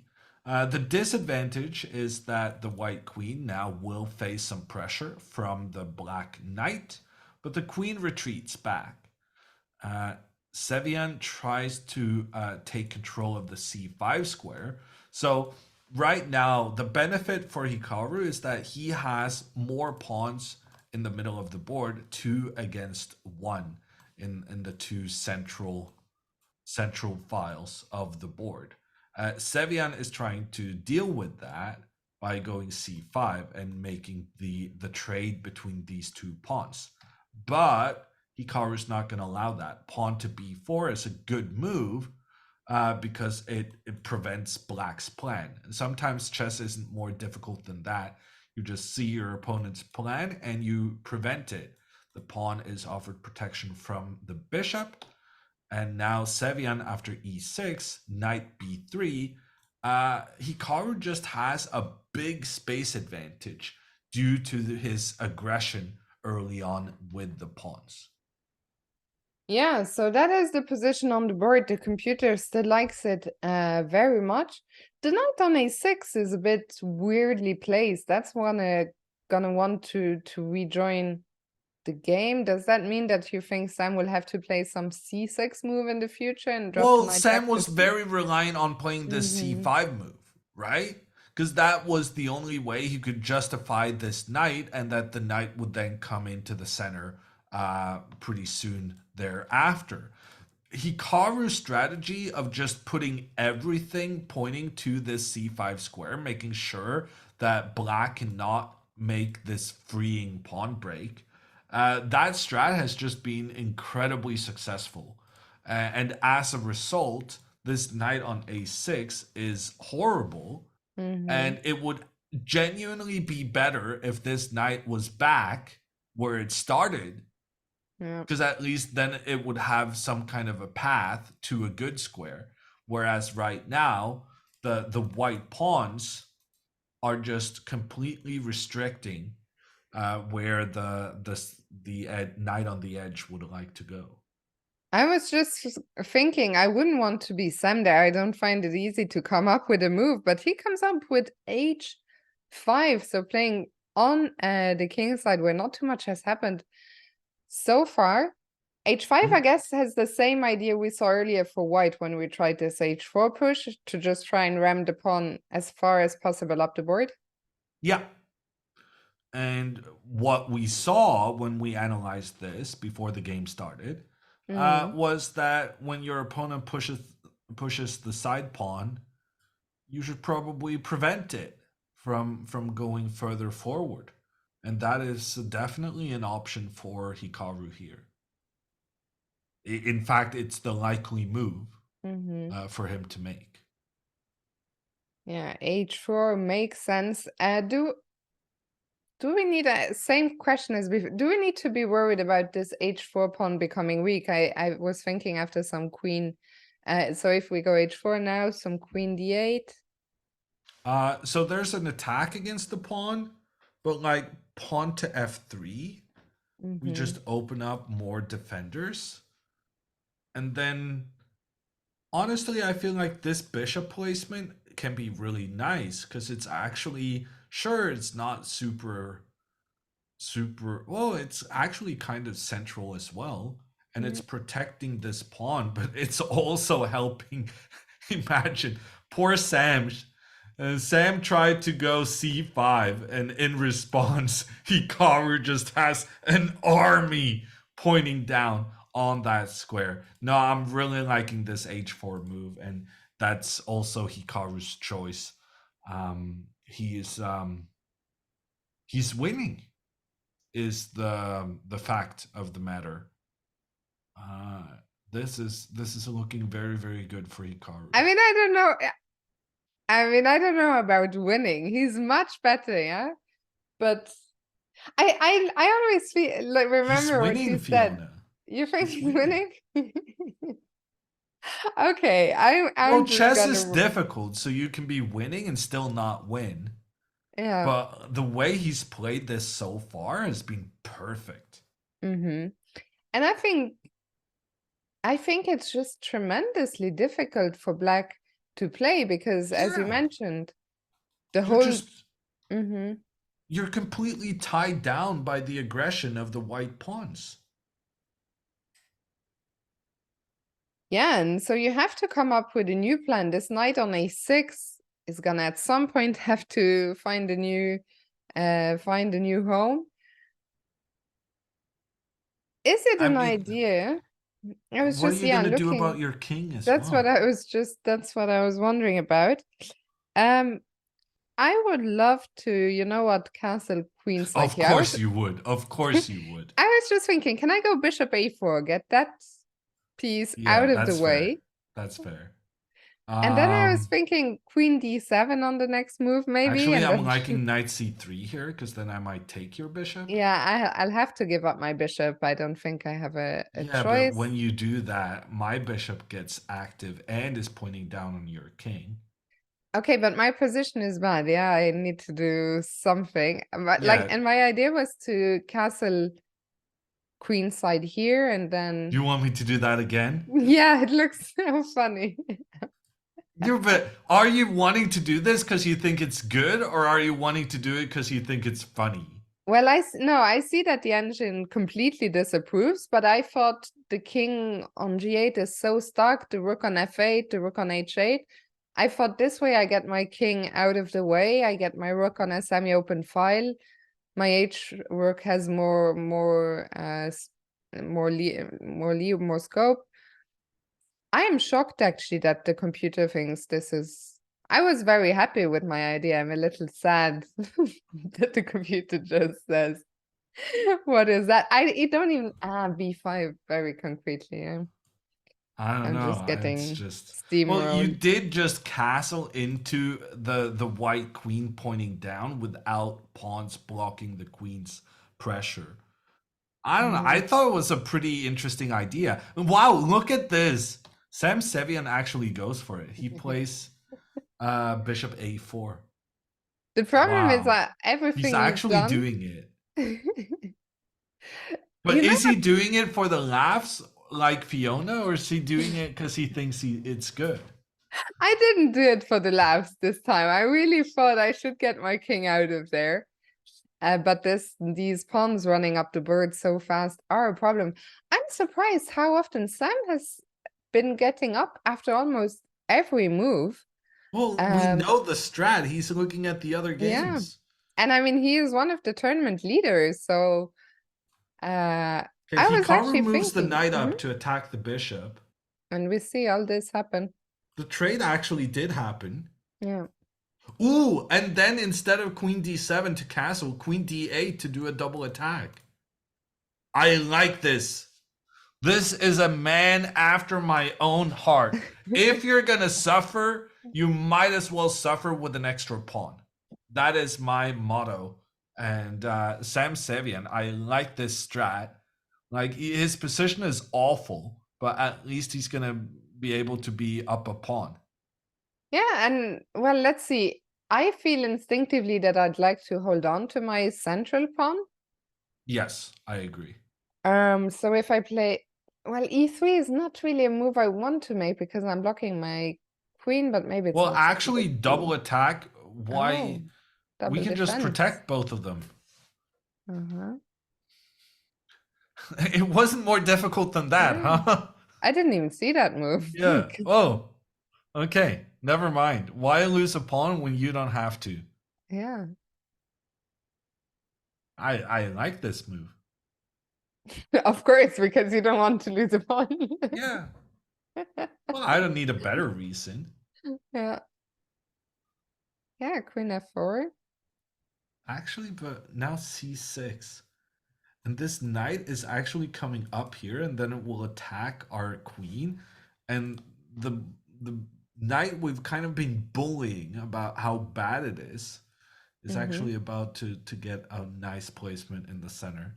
That being said, Hikaru is still gonna have the bishop pair, so he's definitely better even in that circumstance. So let's go back to the live position.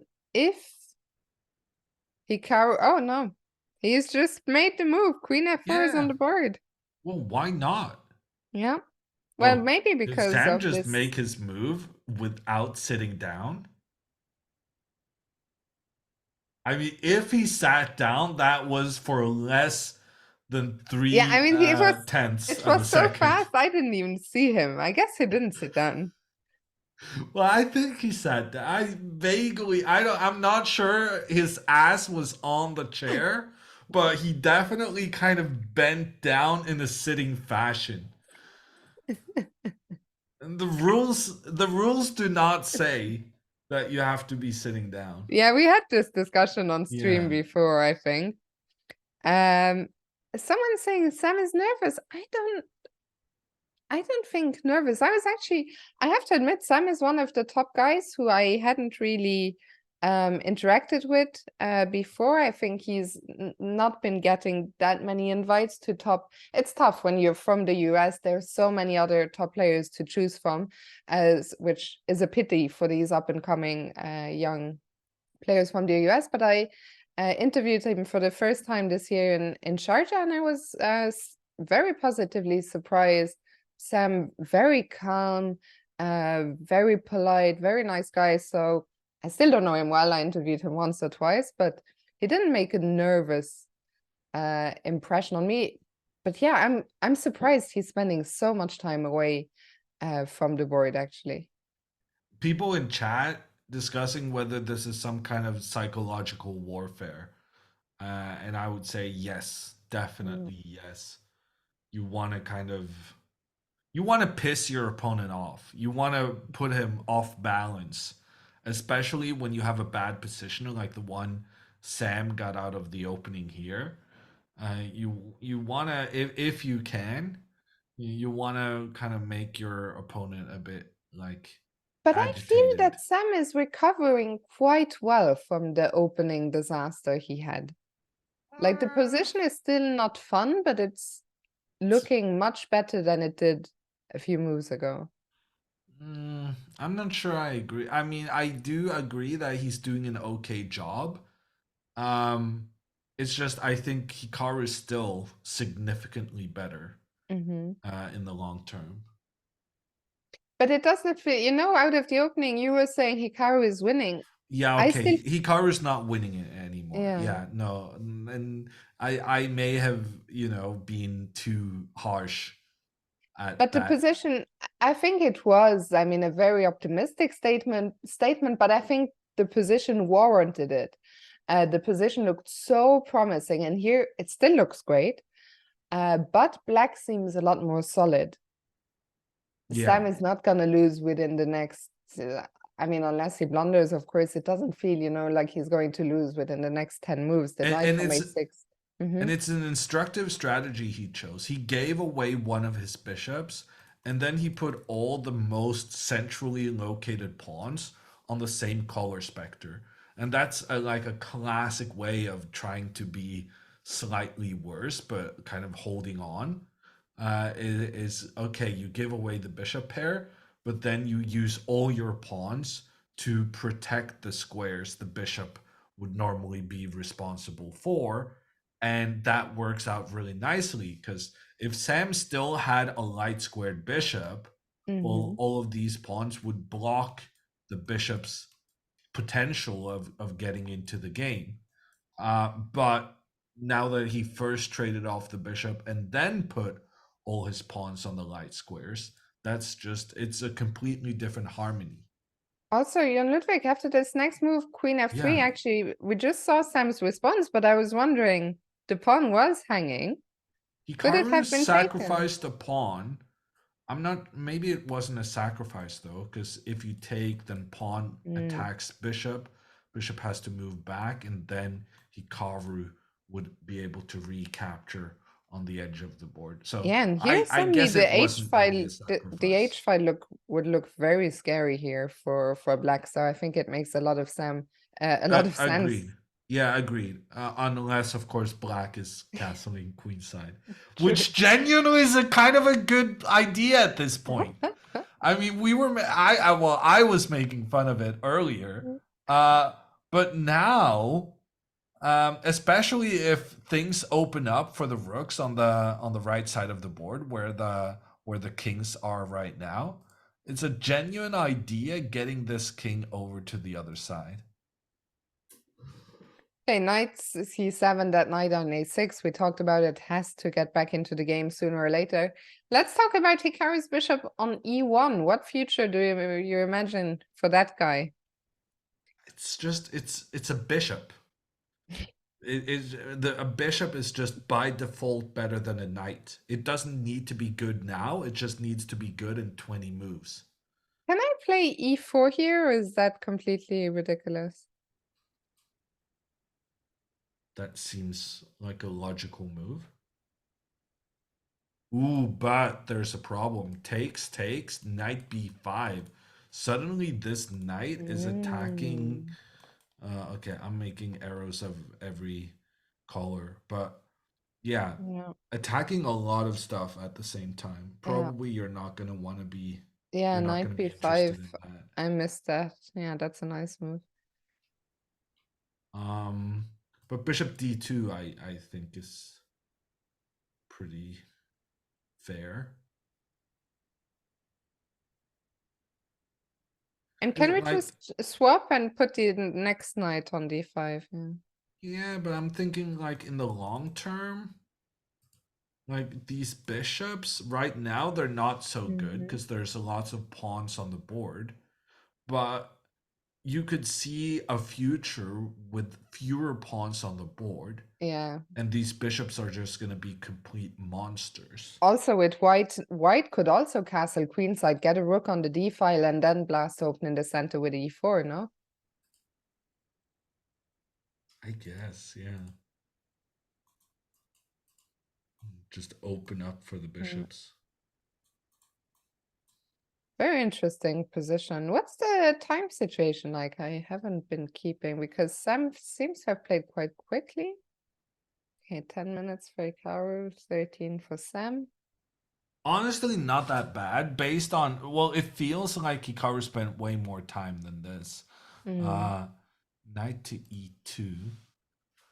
So Hikaru wants to avoid trading knights. I think that's pretty instructive. Notice how these two knights are kind of they're stepping on each other's toes, I think is the chess phrase as well as the other normal life phrase.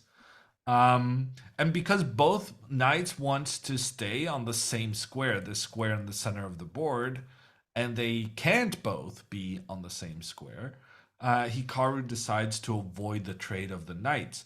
Because at this moment, Sam wanted to make the trade and then move the next guy up, because he'd rather do that than have these two knights both trying to utilize the same square. So Hikaru moving the I'm uh, sorry, on Ludwig. I'm so distracted every time we're watching the St. Louis broadcast. This wide angle lens, and I feel with Sam, it's particularly somehow. I don't know if he's closer, but I cannot stop staring at his biceps. Like it's so like it looks bigger than the rest of his body. Like literally, I'm trying to not look, but I can't, I have like tunnel vision onto Sam's So biceps. on a related topic, Fiona, since we have you here, is Yeah. it true that girls go for guys with broad shoulders? Is like broad shoulders a thing you want to have? And how are you feeling about Sam right now? For me, it's not a thing. Okay. It's not something that it's not Okay, one of my I just criteria. heard that was a thing. No, I mean, I guess it's Are a you laughing at Sam, or are you kind of secretly no, thinking, but it's wow, not he Sam. looks It's good? the camera angle. I mean, it's the cameras they use, right? I understand that. Okay, Sam is he's actually very I tall mean, in real I life, but understand that models in commercials are, photoshopped, but, they still look good. Some of them. some of them. Let's go after guys with broad bank account comment from the chat. No, I mean, broad shoulders is nice, but I mean, I don't understand that they use these cameras because the players just look like sometimes it just looks ridiculous. Like they really look like they're about to explode at times. Chess could Um, do with, there's a lot of things about cameras in chess tournaments I'd do something yeah. about. I feel like chess tournaments, their affection for putting the cameras, having a walkway in front of the cameras so that the other players who stand and watch the game always Yeah. stand in front of the camera. We've had that for 15 years, and for the life of me, I cannot understand why can't we have the cameras just, closer. But I guess this camera is Now we're closer, too and close. now we're too close. Yeah. Give it a few more years. We'll get there eventually.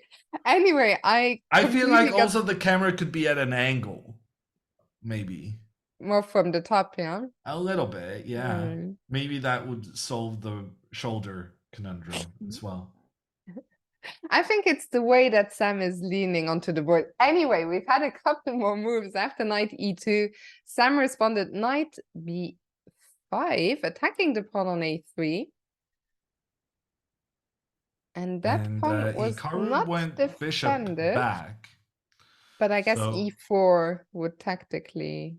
yeah. So if Sevian tries to capture this seemingly free pawn, that's not free at all. Pawn up in the center will attack the knight while simultaneously opening up for the queen to attack the knight on the edge of the board. So that would be ill-advised. And instead, Sevian retreats his knight.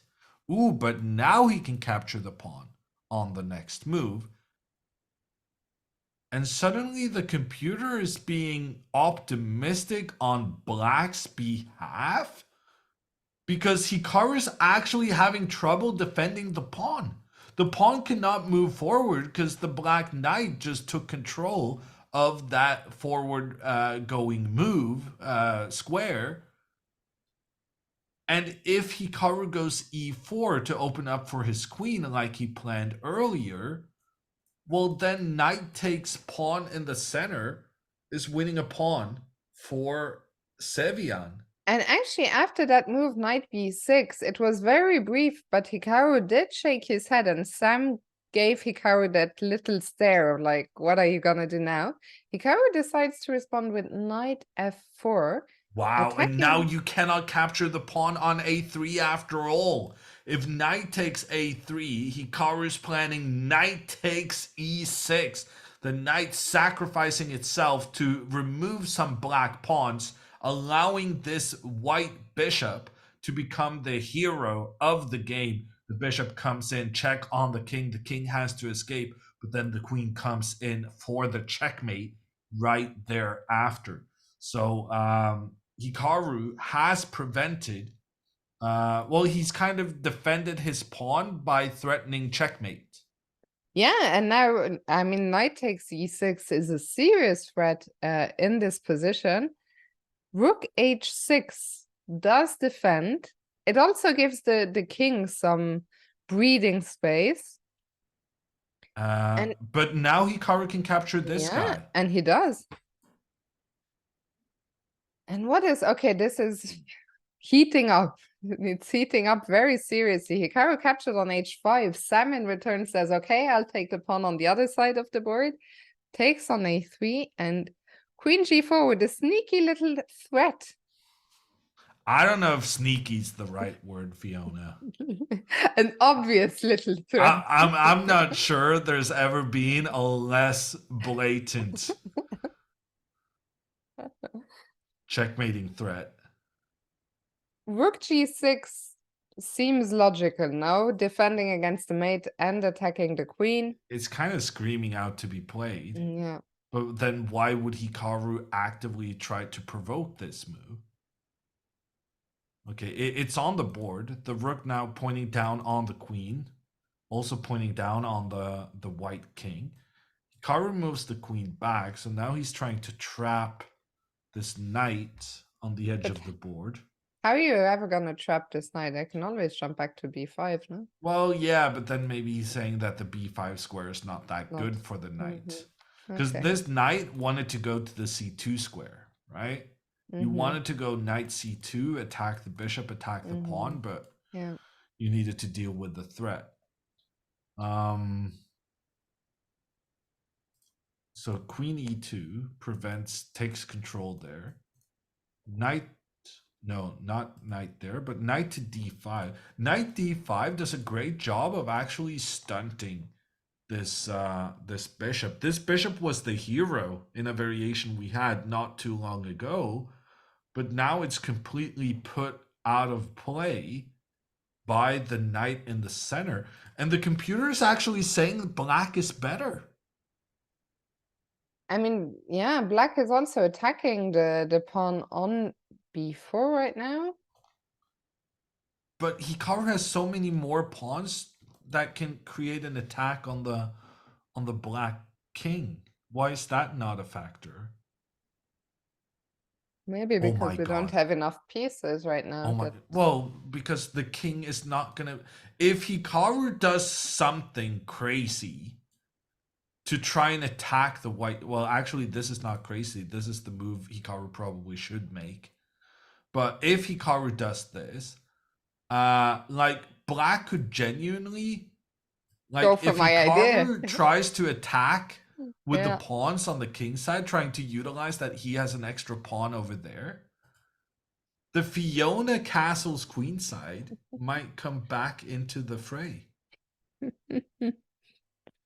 I mean, once again, the computer hates it, because an f4 is on the, I know g4. I saw a pawn advance there on the king side. I thought it was f4, but it's g4.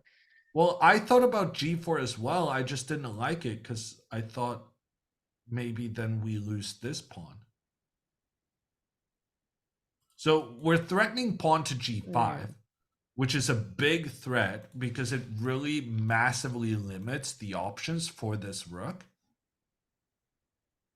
But in order to prevent pawn to g5, it's forcing Sam to accept the pawn sacrifice. And what do you think Hikaru has planned here? Well, the computer initially said this is very bad for Hikaru, and then now it says it's just a little bit bad for Hikaru. The more the computer thinks about it, the more it's liking Hikaru's sacrifice. That's usually a very good sign. And so what it wants to do is e4, which makes sense. Kick out that e4 makes a lot of sense, yeah. Especially now with the bishop gone from e7, the knight cannot capture the pawn on b4 any longer. Good point. So it has to drop back. But once again, the problem becomes that, like, at some point, if Sevian feels like, oh, this is becoming uncomfortable. Yeah, I'm just inputting computer moves. I don't understand anything of what's going on. That seems like it's losing a pawn. But, and apparently here, pawn to e5 is by far the best move. And now Hikaru is doing well despite having given away 2 pawns for nothing. Okay, but this position is completely crazy. Yeah, no, this is wild. But the point I was trying to make is that at some point the king just escapes over to the other side of the board. But apparently here, this pawn march is genuinely paying off with the rook now being trapped. Wow. This is... wow. Really wild. Yeah. I'm surprised that Sam I hasn't mean, captured yet. yeah, I agree. I'm surprised Sam hasn't captured yet, but also what a move from Hikaru. Yeah.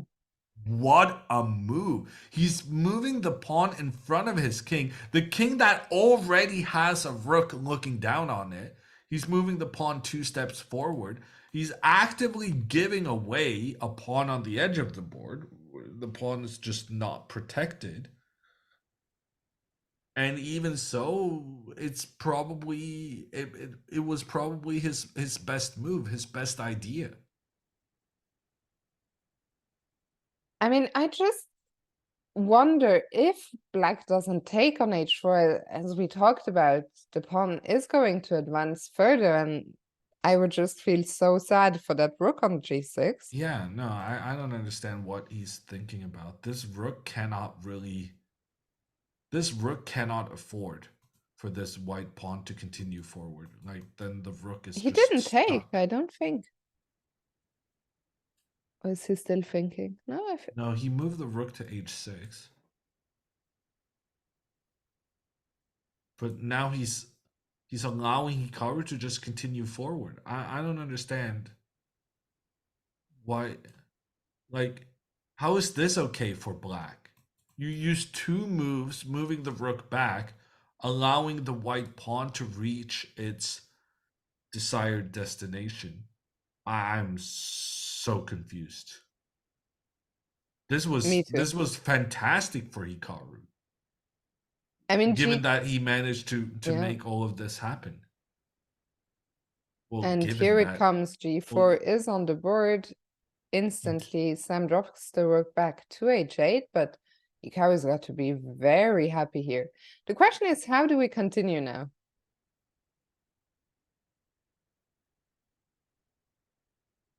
Because it feels we have it.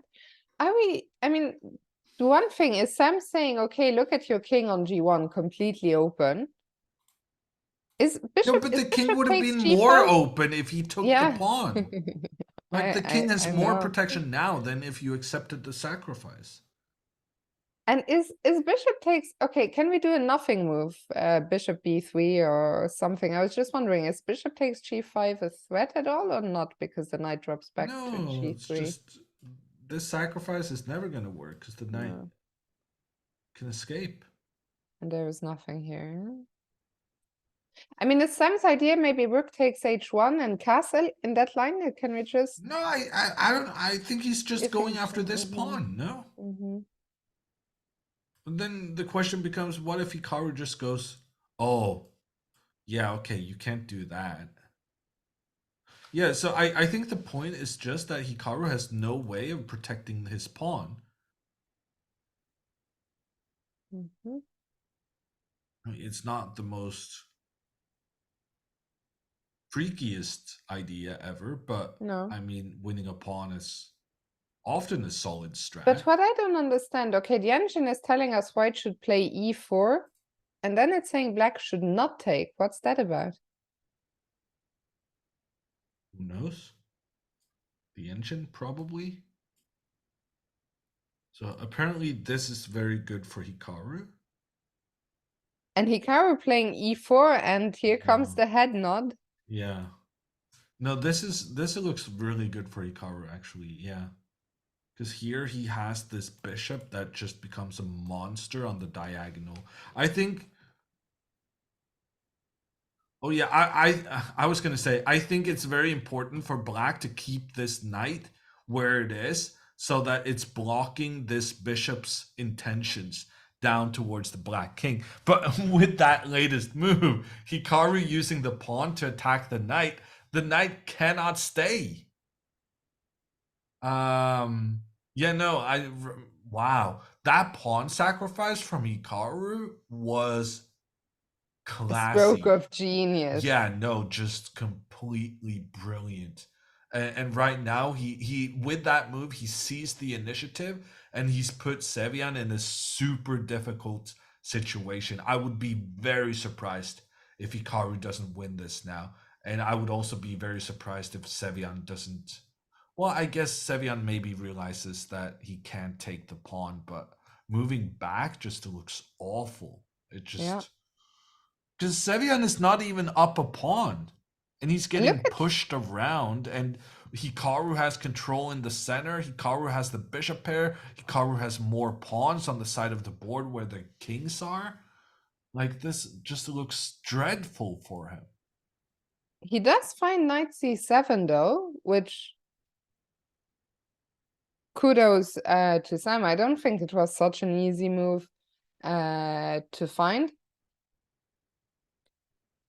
He did have to invest some time though. Sam now under 3 minutes.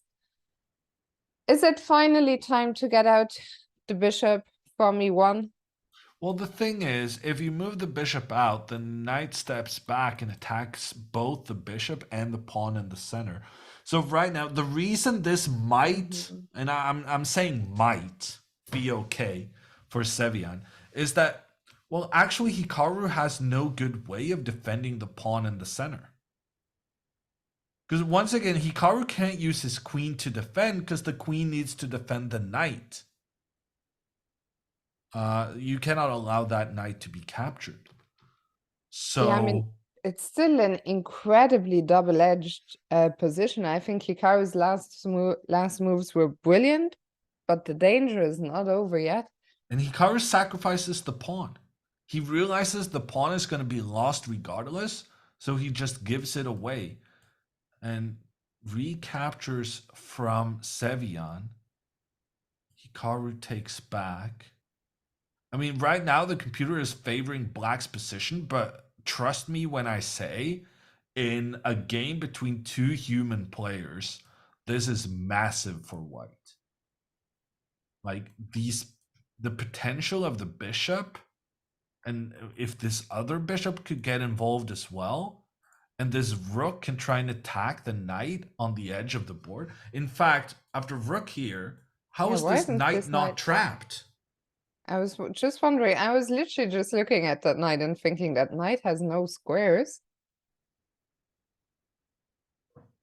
I'm so confused. Yeah, no, I mean, this is looking so good for Hikaru, but at the same time, pawn to g6, counterattack on the white knight. When the white knight retreats, it blocks the rook and also allows then the black knight to come in, attacking both the queen and the rook.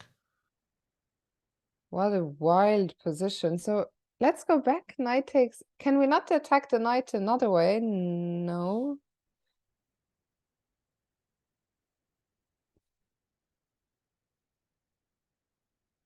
And is the b4 pawn under attack again? Is black threatening to take that?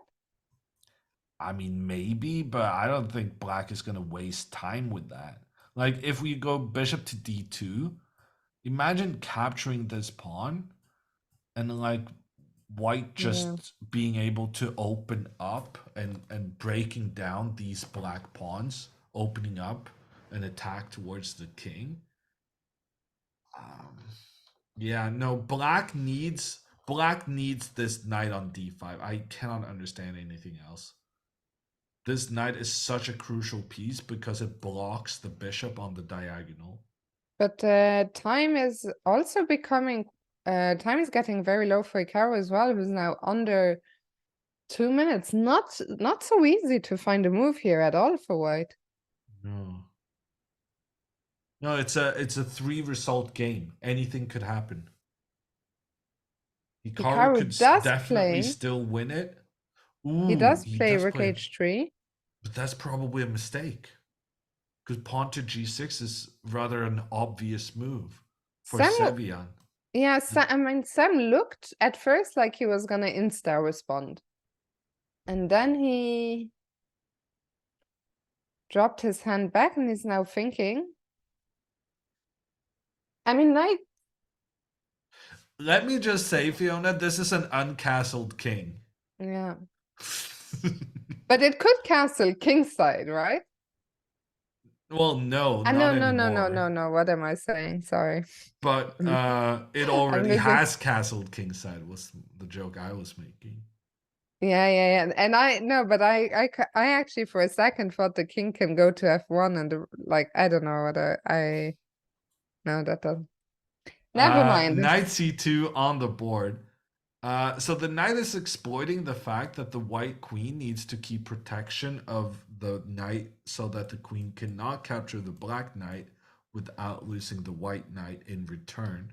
Hikaru plays rather quickly rook to d3, pointing down more pressure on this very, very important defensive knight.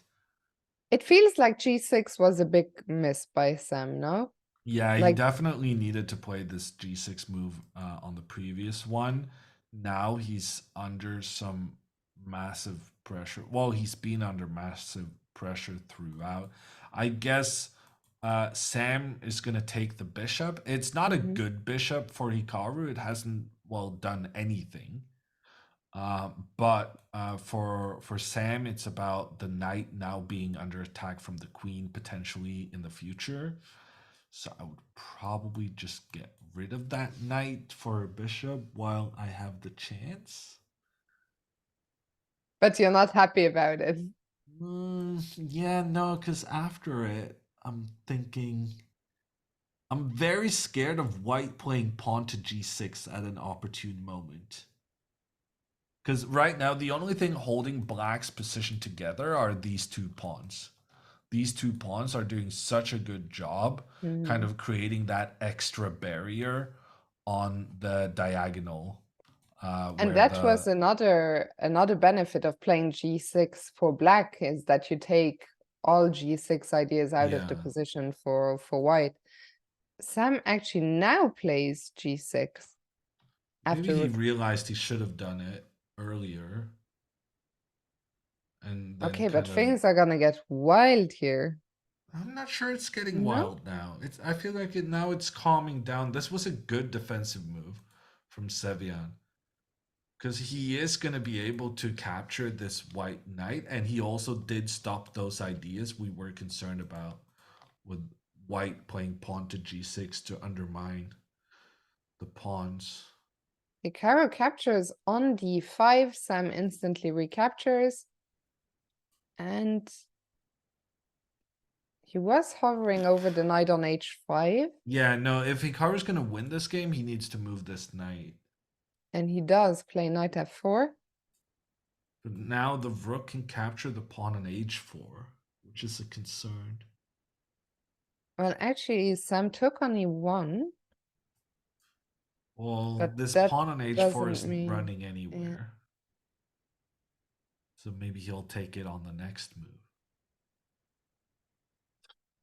So right now, Hikaru's down a pawn. Castling queenside is still an option for black. Probably not going to be an option for Hikaru because he's probably going to take Yeah, this knight with his rook. yeah, and And even though Hikaru here with the two pieces are pointing down on the bishop, Sevian chooses not to rescue his bishop. Instead, he captures the pawn on the edge of the board because then he also attacks the white knight. look So at the now time situation, by the way. yeah, this is clarifying. And right now, Hikaru needs to try and bail out to a draw, which is what this knight takes g6 move is all about. Hikaru realized that he was going to lose this knight because of the pressure, regardless. And I guess Hikaru also realized that knight takes in the center, bishop takes pawn. And it turns out, even though the rook is on the same file as the queen, there's no good way of moving the knight so that the we can check the king and take the queen because the queen can just escape. So therefore, Hikaru just tried to eliminate as many pawns as he could. Um, but now he's also trading himself into an endgame where he's definitely uh, Not gonna win. well. Oh, you uh, think that rook on the seventh? well, actually, now that the queens are traded, Hikaru's not gonna win. Yeah, But okay, I mean, yeah, Hikaru is not there gonna win this was game, but do you think he will hold? yeah, no, definitely he's gonna hold. I think rook over check on the king. The king moves. Sam Sevian getting both his rooks pointing down on the f2 pawn. Hikaru focuses on trying to eliminate black pawns on the other side. We had such a tense game with rather few trades for a very long time. But when the trades started, they came. A lot of them came in. And now we have this position with the players. Ooh, trade between the rooks from Hikaru. Interesting decision. And now rook up attacks the pawn. The pawn needs protection, and then rook over. So Hikaru is down a pawn, but he has this strategy of pointing in towards two black pawns at the same time. And now the black rook has to protect this pawn. The king has to protect this guy, and that means black doesn't really have a chance to move his pieces up into the attack because the black pieces are stuck to a defensive positioning. Yeah, and Sam is trying to do something, but there's just, I don't think, anything he can do. The rook will Yeah. drop back to f7 to defend, and we're going round and round in circles here. And the players agree to a draw. Hikaru's shaking his head a little, but wow, what a fight this was. Sam Sevian showing why he is very well placed in the standings. He showed some impressive defensive work, being under pressure right out of the opening. Hikaru's opening was fantastic, but so was Sam Sevian's fighting spirit and fighting abilities. Who managed to make life difficult for Hikaru despite a promising attack seemingly being underway. I mean, this is the game where Hikaru played this incredible g4 move. We were in awe of that move, but the fact that Sam Sevian manages to defend pawn to g4, this was just a really classy move from Hikaru. And Maybe I was gonna say what we can do is we can do a quick analysis after we've watched the last live game, or what do you think? sure. By the way, Gary Kasparov has lost his first game of the event. He went down with the white pieces to Jeffrey Zhang. And well, we'll get to the results, but this game still, Well, well, this game is over. it is over. It was looking very interesting just a second ago. What happened there? Apparently, Ray had a good position with a pawn up, and then he moved his bishop to attack the rook. Ray was thinking that the rook would move, and then his bishop would support his queen to attack the black king. But what happened instead is that after moving the bishop up, the pawn came in and attacked both the bishop and the queen, and Ray just had to resign. Wow. Let's see. How did Gary lose to Jeffrey Zhang? What happened there? D4, also Gary's choice. Mm-hmm. So you can see that Gary and Hikaru both made the correct judgment there. Jeffrey played pawn to d6, which is actually the computer's top choice. But it's quite rare that you see a player being a bit more passive early on. But it's a sound strat, just having that pawn support the next one and get that central influence. Bishop forward, okay, same idea. They're kind of just copying each other. C4 from Gary is a very ambitious move because now there's no white pawns being able to control the d4 square. So you could easily see black trying to head for that square. And black does try to go there. Gary defends. Ooh, but the knight comes in anyway. Intriguing. A trade is made. Now this pawn wants to get supported by the next pawn. But here, Gary, according to the computer, pawn to c5 would have given Kasparov a healthy advantage in the game, because then this guy would be very difficult to defend long term. But instead, here black did manage to get these two guys working together. However, now the white pawns are advancing. This is actually also a good strat for white. I'm really liking white's position here Mm-hmm. because these pawns are just able to push up the board, and there's not much really black can do about it. Gary, rook up. So he's preparing to castle kingside. This was actually something we looked at when the position was announced, that you can castle by moving the rook up and then um, kingside castling. F5 seems to have been a mistake because now this bishop is making its way, pointing down on the king and on the rook. Yeah, so that was definitely very unnecessary to allow this bishop to get involved. But computer still likes Gary's position. Apparently here e5 was winning and every other move was not winning. I'm not really sure why that is. That seems kind of strange to me. Although, yeah, look at this. Now the knight is coming. The king castles. The two rooks working together. I'm not sure how Kasparov lost this, although we are now looking at the e5 square. There's a lot of black pieces headed for that. Mm. Oh, Gary just lost a pawn in the center.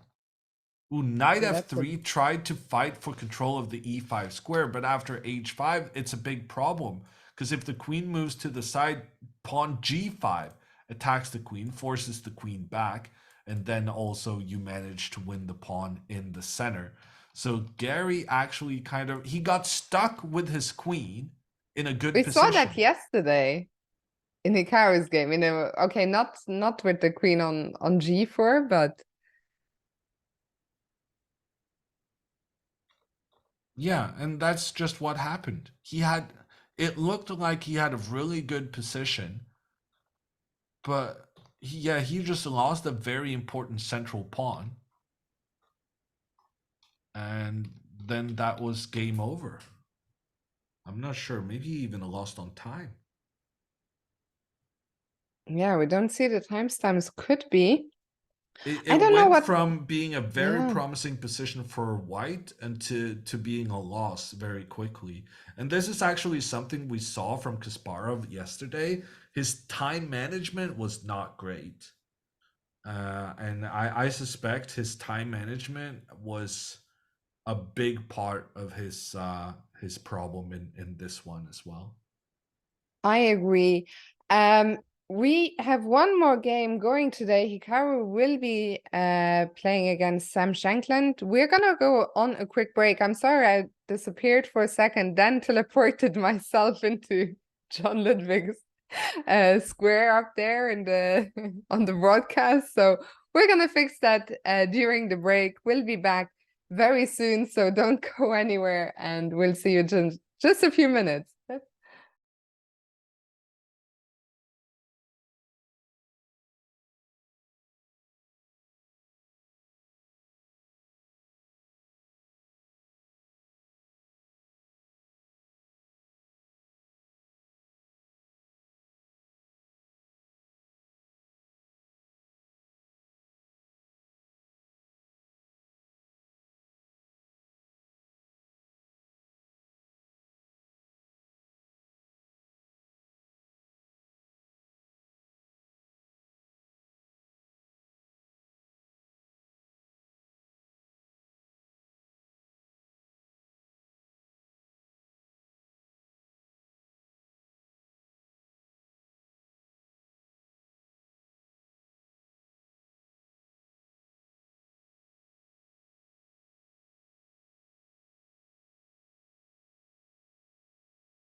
Welcome back. We are getting ready for the last game of the day. Hikaru will be playing black against Sam Shankland and Jon Ludwig. We have the position for this game on the board Look familiar, Fiona.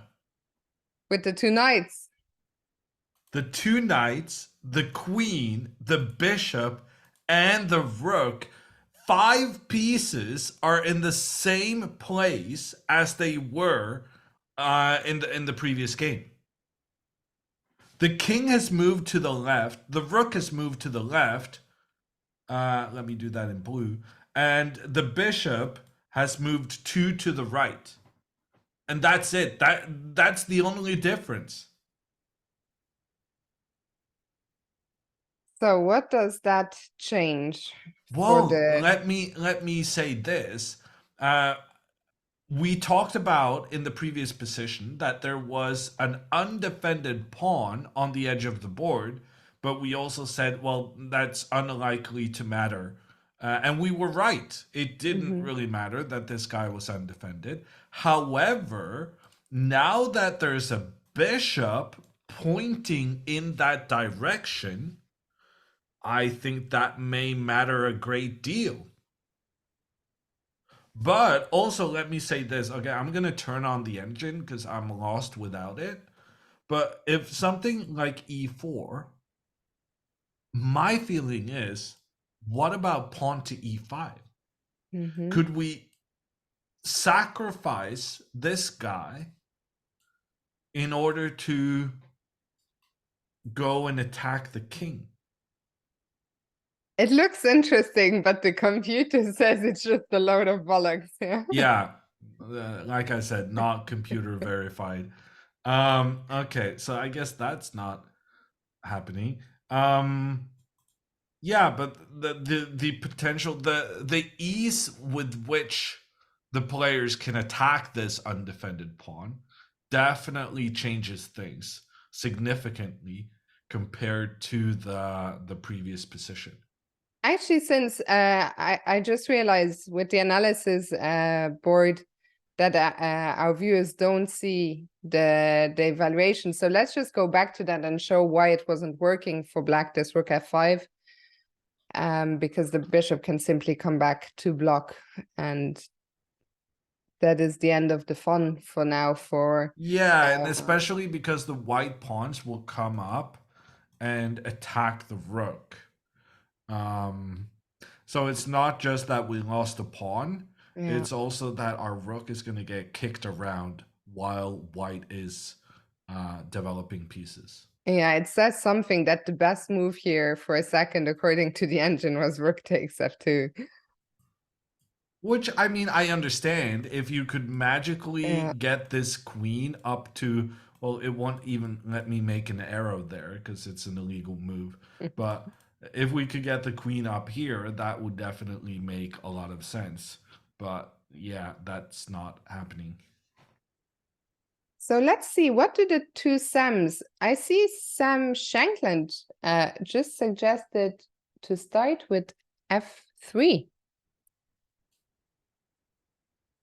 Okay.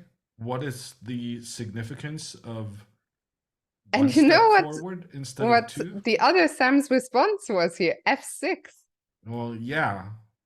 That I'm not surprised by because I have been a fervent advocate of just copying the opponent in Fischer and Chess 960.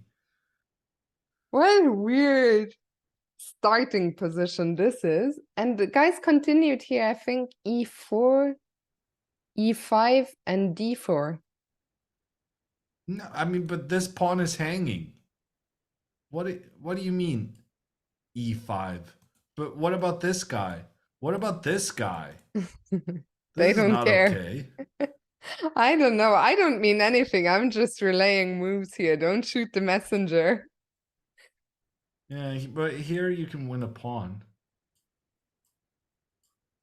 Like, this is just a pawn up. Yeah, but can you not, after bishop takes a2, just take on a7? Well, No. no. Oh, oh my Bishops God. don't jump. Yeah, I need to familiarize myself with the rules of chess, clearly. Yeah, then I'm not sure what this is about. Can we trap? No, we can't trap because the bishop can always take on b1. I don't know. I think we're exposing our Europeanness right now, Fiona. With the date, the time of the day, you mean? Well, with our yawning and general tiredness. I mean, it's a tough. I mean, chess 960 really takes so much more out of you, because you need to start thinking from the get-go. Usually you can rely on all the knowledge you have, certain openings, and you start thinking, after a while. But yeah, this is a tricky position. I mean, f3, I don't Maybe know. we go c4 to just block any kind of. But the problem after c4 is c5. Basically, okay, from now on, having the benefit of the computer, from now on, I'm just going to move all the pawns up 2 squares, and then I'm going to decide on the move where the opponent cannot copy is the best move. Okay, so let's check. Pawn to b4, pawn to b5. Well, okay. I hear the computer's giving some advantage for white, so pawn to b4 is an option. Pawn to c4, pawn to c5. That seems kind of just copying each other. Pawn to d4, pawn to d5. I mean, this is what Hikaru played against Sevian in the previous game. And remember how after d4, d5, the computers were loving white's position after c4. Whereas here, the computer is saying this position is equal. The difference being that when the queen now comes out early, then the bishop can open an attack on that queen.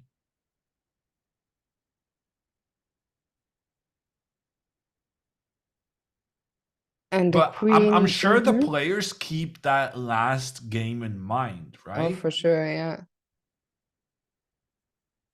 Actually, Fiona, can I ask a favor? Can you check Sam's game in the previous one and see what kind of opening there was there? Because I feel like he's gonna be influenced by that. So the opening went d4, d5, c4 as well.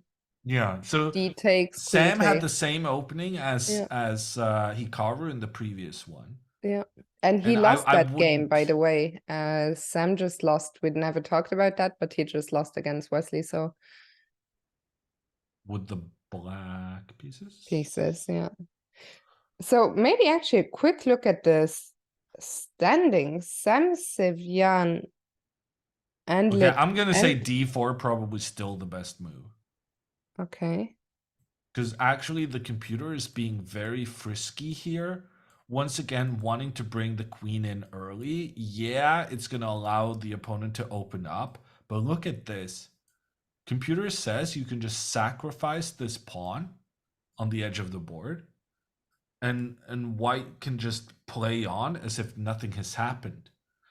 And if black castles here, knight c3 attacks the bishop, you're gonna have to take, and then the bishop comes in, and white actually has really good compensation for a pawn with the bishop pair and with really nice light squared control.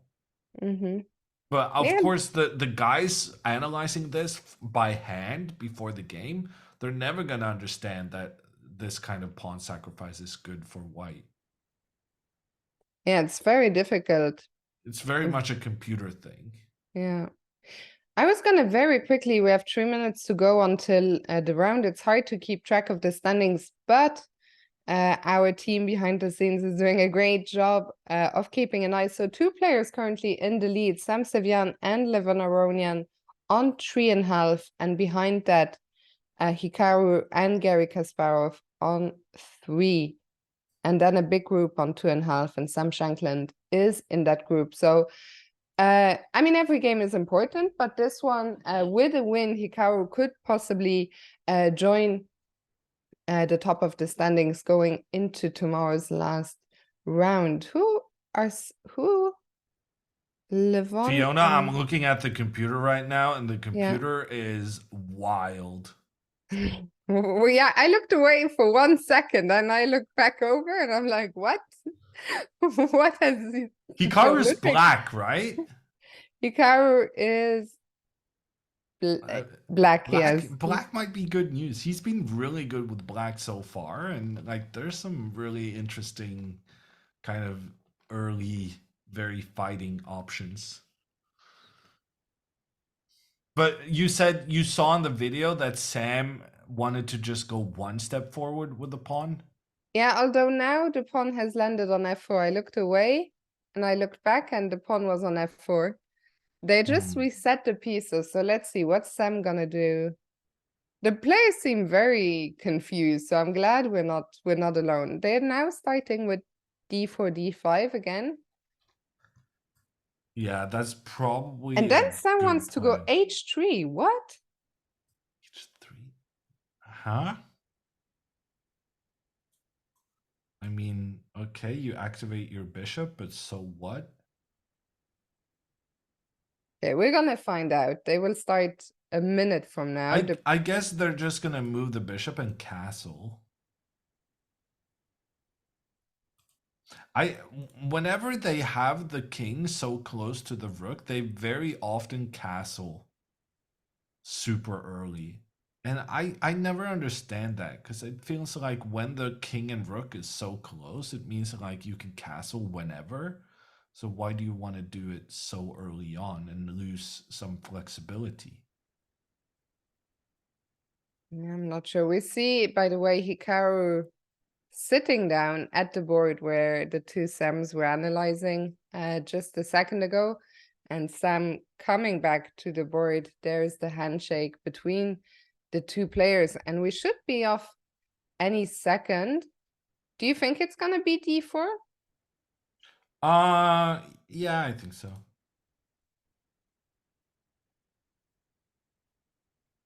But then Sam, yeah, I'm very curious. So what was the last thing they looked at? d4, d5, h3. Okay. We will see. It is quarter to. You're not the only one yawning. We saw a big yawn there from Hikaru a second ago. But it is what? It's the afternoon. But I think even on the players, you know, I was just making that point that it's much harder for us, but it's not just for us. I feel for the players as well. Playing a game of rapid chess 960 is much more taxing than playing a normal game of chess. Yeah, agreed. I'm curious what they found out. And once again, we see the players signing this this thing. Chili Mo is asking, is Black still winning most games? I'd be curious if someone wants to do the statistics, wants to do the research. I'm curious how Black, what the numbers actually say. Anyway, I think the players... Did the clock start? Not, or were the clock started and Stem is still thinking, or haven't the clocks been started yet? I'm very curious because it looks to me like the game has actually started, or did I miss the hand? What is going on, guys? Was there a handshake and Sam is still thinking, or the game hasn't started yet?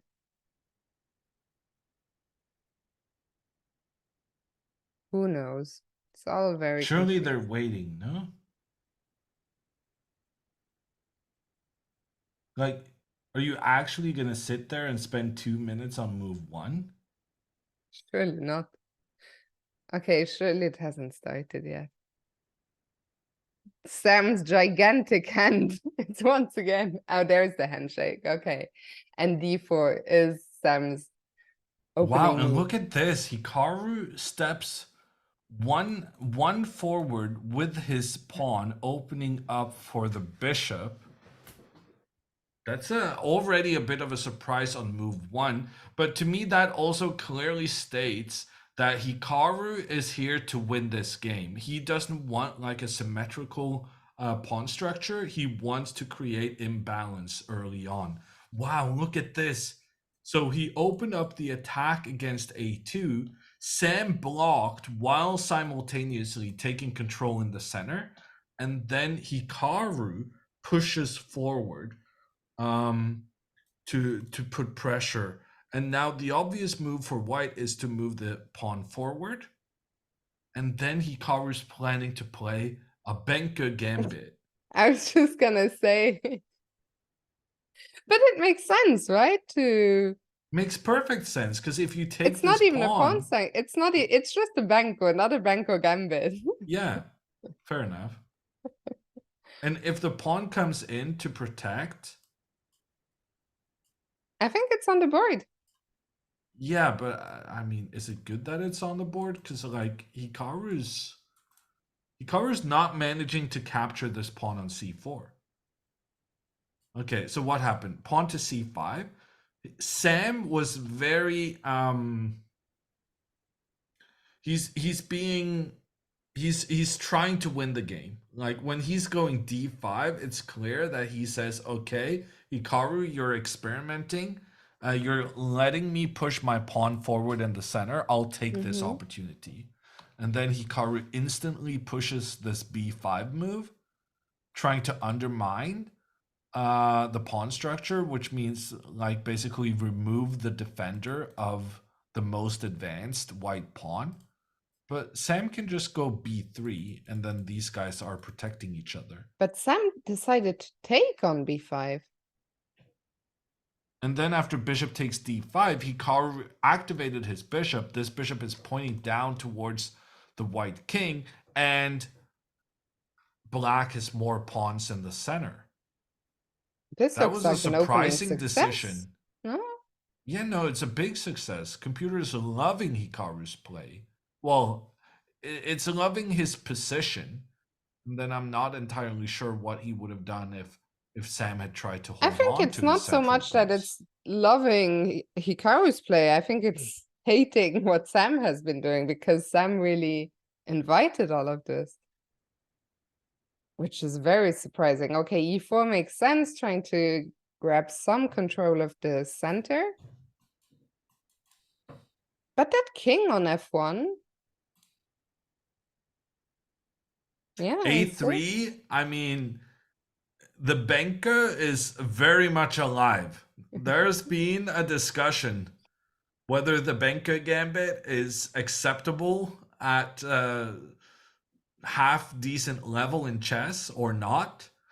And well, people are not sure. The Benka gambit is struggling. However, the Benka that's not a gambit, being essayed here by Hikaru Nakamura, is doing very, very well. Out And of look at how curiosity, what do you consider half decent level?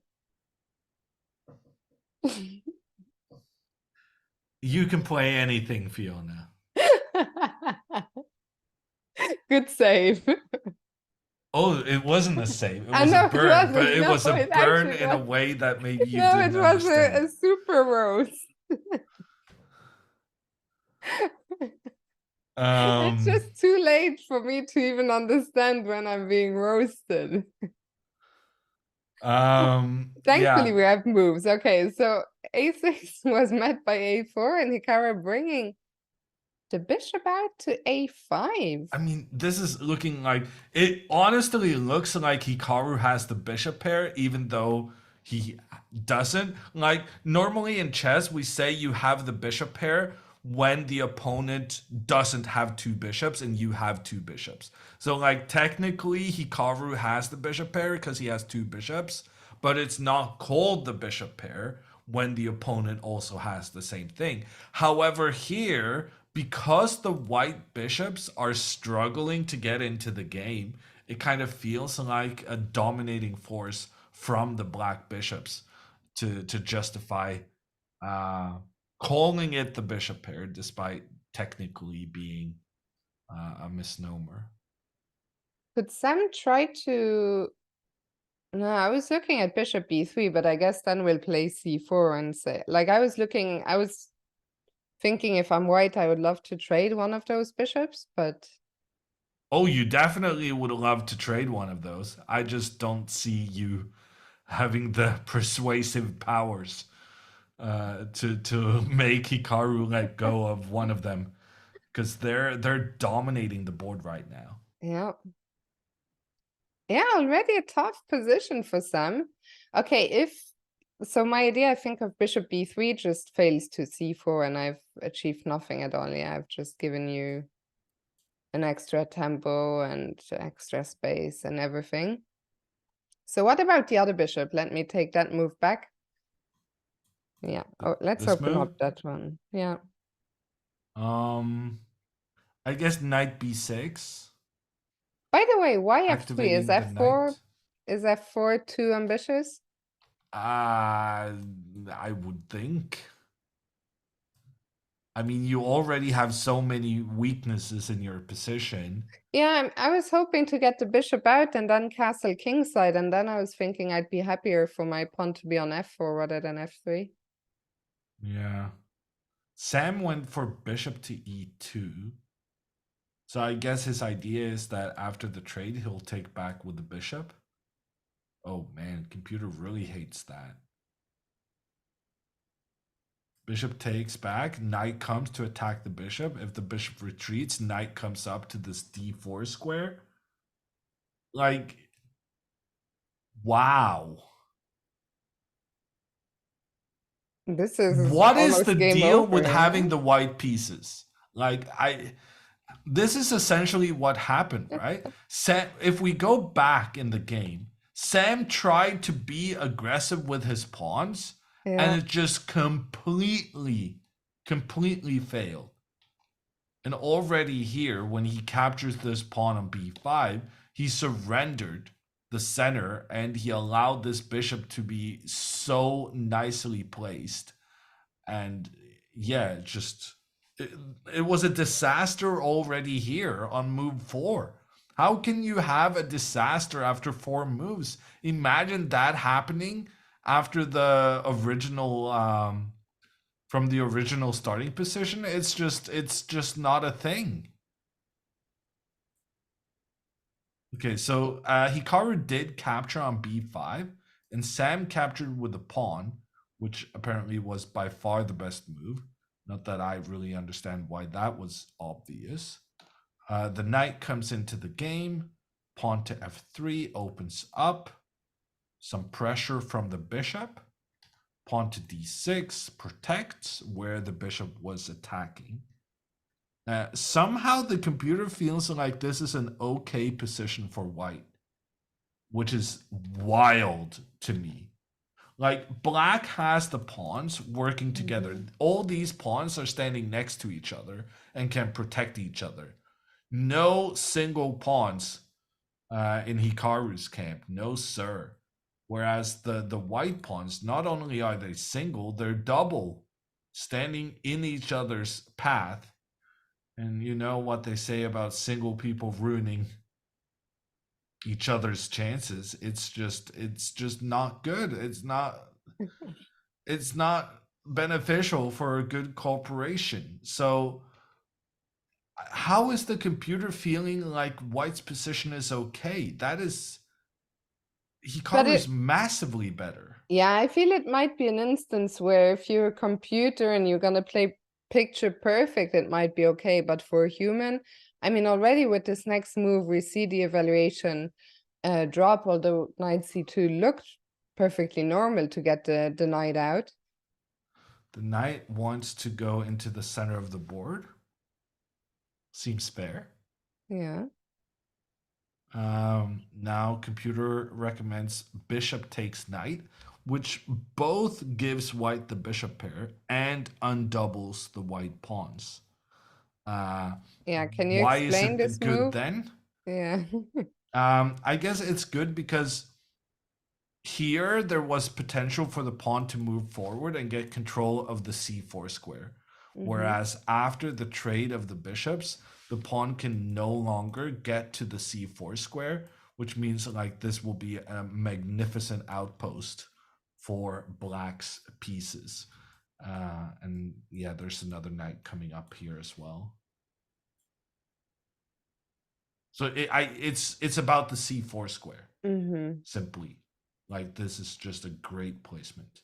Hikaru decided to hold on to his bishop pair, and instead of capturing on c3, he just castled.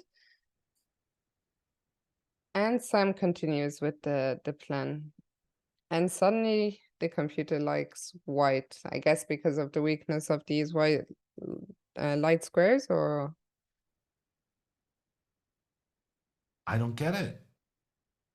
How can white be better here? Look at the white pawns.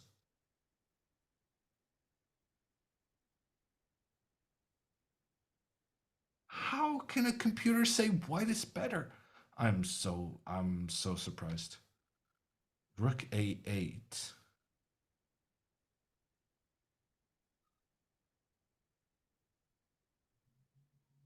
I guess now the knight can come up and try and attack here. Because now if knight f5, Hikaru can't go pawn to e6 to kick the knight away, because then the knight can actually capture the other black pawn. So I guess that's a thing. Yeah, I mean, knight f5 looked very tempting. Instead, Sam decided to go queen c2, and all his pieces are, now I guess the rook might be ready to come to a1. Do the white rooks want to go to the a file? I'm just not understanding this position at all, Fiona. I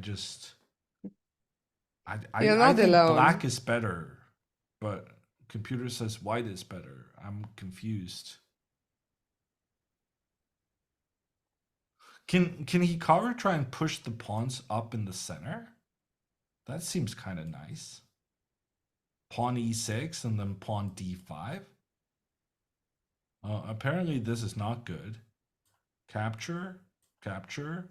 Oh, capture? Capture, capture, capture. Okay, temporarily Hikaru's up with a knight. The problem is afterwards, white sacrifices the rook. Now Hikaru's up by a rook. But yeah, that's not going to be joyous, because even though you were up a rook, that was temporary. With the white bishop coming in to attack the queen cannot move, because then the king will be in check behind. Yeah, and I was talking a second ago about the weakness of the light squares. This is not what I had in mind, but I mean, you we were see some of right. You the were just right in dangers. a different way than you thought. Exactly. Okay, so if e6 So maybe is king h8 then. Just yeah, a little because if prophylactic we could move. get this, yeah, if we could get the pawns moving in the center, Yeah. like here, when the pawns are moving forward, the pawns then will threaten to have a double attack on the knights, and it's just going to look very, very good for black. So we want to push the pawns up. We couldn't because of that bishop pointing in towards the king. So we move the king out of the way. Mm-hmm. I think it makes perfect sense. Yeah, I mean, I like this idea a lot. Let's go down this line again. So rook a1, e6.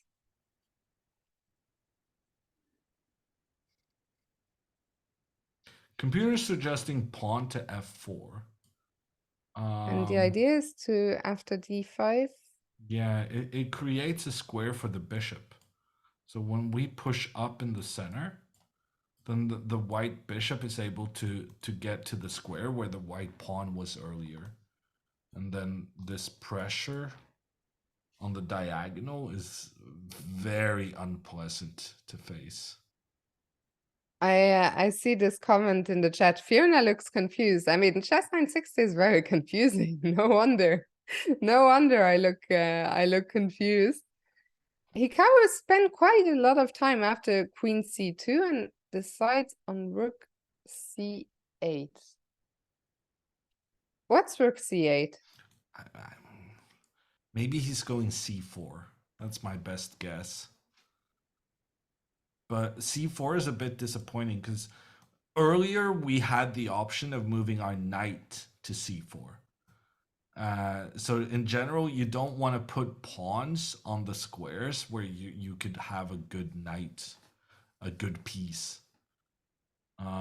However, because white already has this square rather well under control from the knight and bishop, we may need to go c4 and then try to get the next guy in. So something like, so now rook a1 was played, and then we can go c4, knight c5, and try and get this knight into the heart of white's position. Okay, this plan I like. Can white try and plant a knight on, I was gonna say on d5. Yeah, But you can play the knight to d5, but I'm not sure planting it is the right description. yeah, also 'Cause- b5 is just gonna drop or no? yeah, this is true. Because I mean, this guy is not safe here. Like, if you plant something, at least in chess terminology, it means that it's gonna get to stay there forever and Yeah. ever. But here, like, pawn up attacks the knight, and the knight has to retreat. It was a very temporary planting of the knight. So c4, is that what we're expecting? I mean, otherwise rook c8 is hard to make Honestly, sense of. surprised he hasn't played it already. Mhm. Ooh, but look at the computer's second choice. Well, you guys watching can't see it, but it's my prerogative. Knight to f8. That could also be a point of moving the rook away so that the knight can head to this d4 square. That was pretty classy. Was a very deep idea. If he plays knight f8, He played I bishop think b4. I prefer this knight f8 plan to c4 actually. I don't know why. Well, he Not didn't either. He played bishop b4.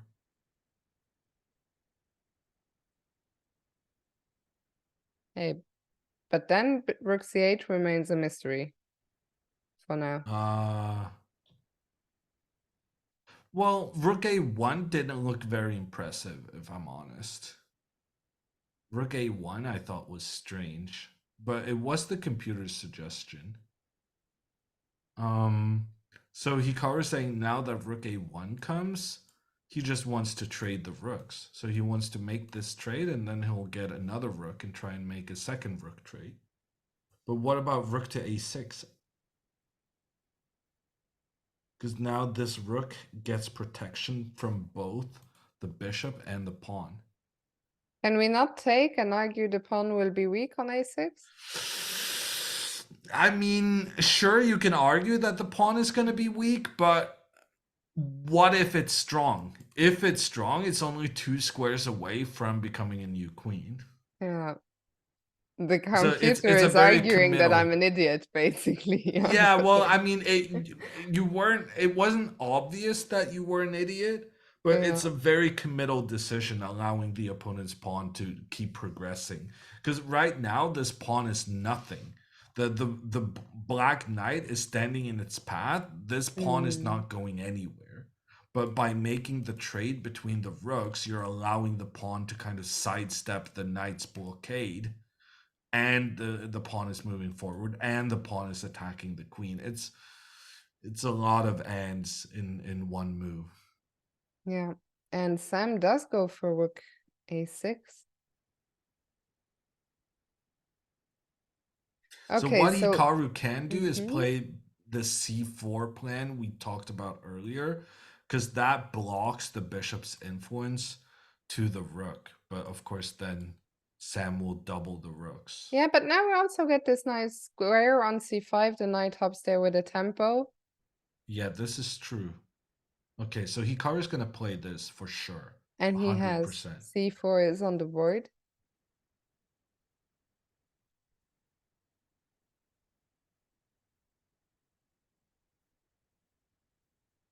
So Sam How are you is feeling about Sam's? Well, maybe not shoulder, but the at least arm, the biceps. forearm. I know, I've been staring again too. I thought I'm not gonna bring it up again, but it's I'm usually it's the massive biceps, but now this forearm is looking very threatening. I can tell you my arms in that camera would look insane.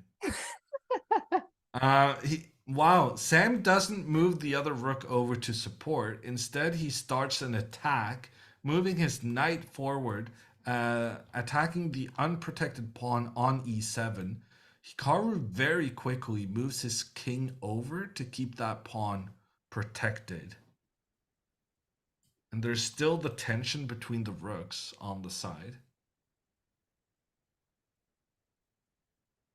You know what I would love? I would love for them to trade some pieces. Like there's too much going on for me right now. There's too many pieces. Like it feels like they've kind of been thrown on the board at random, you know? No, but Like it's the it's pawns, no? yeah. It's just the white's pawn formation is so unusual that it just becomes very weird because you can't really relate to it. By chess players are very used to kind of like compare. Okay, I know this similar situation, so let's see if I can use the same plans in this instance. But here we have nothing to compare it with Mm-hmm. because I've never seen like a pawn structure like this, with the Yeah. pawns being isolated, blocked, and still white has the advantage according to the computer. Like, it makes no sense to me. How do we recapture? Well, the rook, I would Okay. think. I mean the rook seems the most natural move. I was wondering if we take with the queen, is there any entry square along the like, I mean, queen a5? Yeah, I guess we could go here. I mean, the pawn I on b5 feels like it should be weakness in the long term, surely, no? yeah, no, I mean, I'm not very impressed with white's position still, but I keep getting. I keep looking at the computer saying white is better, and I'm like, I don't understand chess. Chess is too difficult. Hikaru takes back with the rook. I think Hikaru's main plan here is just getting his knight up to this d3 square as quickly as possible. And I don't think Hikaru cares if he loses a pawn doing that. I think for him, just getting the knight up there, getting some nice squares for the pieces, that's all it's about. Knight back to d4 from Sam. I guess Sam is headed for the c6 square, from which he will also attack the bishop. So Hikaru moves the bishop out of the way because he kind of anticipated it being attacked on the next move. Okay, so now knight c6 doesn't make sense any longer. Well, What do you it, think? it kind of does, no? It's still a good square for the knight. It's just that you're not going to attack the bishop. Ooh, but if you do go knight here, then maybe the black knight can go and try and trade off the white knight. Because Sam just played f4, which has like 3 different points. Number one, now the black knight cannot go to this e5 square. Number two, now white can move the bishop over so that the bishop may attack down towards the queen and rook. And I think there was another point. I thought there was another point. Maybe those were the 2 points, but it's good Yeah, points. 2 good points. 2 good points. And And maybe Hikaru actually, says, maybe he yeah, can sacrifice. Look at this. If Hikaru does a nothing move, pawn to e5 is a really powerful sacrifice. Giving up a pawn. Oh, I thought it was going to have to do something with this rook pointing down on the king. Turns out it was just about the bishop attacking the queen and the rook. But still worth keeping in mind. Yeah. Hikaru prevents this pawn from pushing forward, which was a concern. Hikaru goes pawn to e5, both preventing white's plan and attacking the white knight. The white knight moves into the heart of black's position. Now we've opened up between the bishops. Is that significant? I guess the bishops are going to be traded. The question is just who's going to make the trade. Okay, what if I take on f2 and play knight c5? Seems logical.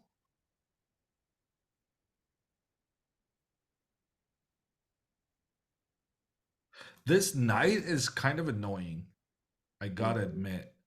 Like, white has put up a pretty good setup. Notice how this pawn is protected by the queen. The pawn protects the knight. The knight protects the pawn. The pawn protects this knight. And this knight is a bit of a nuisance, having to deal with controlling a lot of squares inside black's half. So That's some like, impressive arrow action right there. yeah, no, I was trying to make one of them yellow, so I feel like I could have gotten more colors out of this.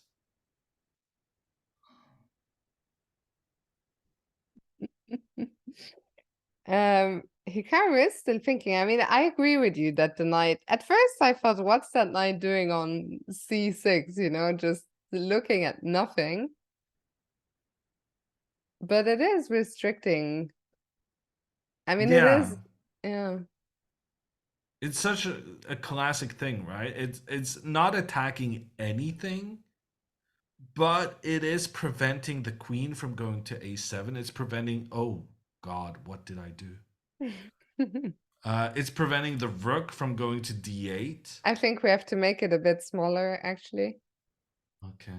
The board. How did I do that? How do I fix it? Like this, yeah.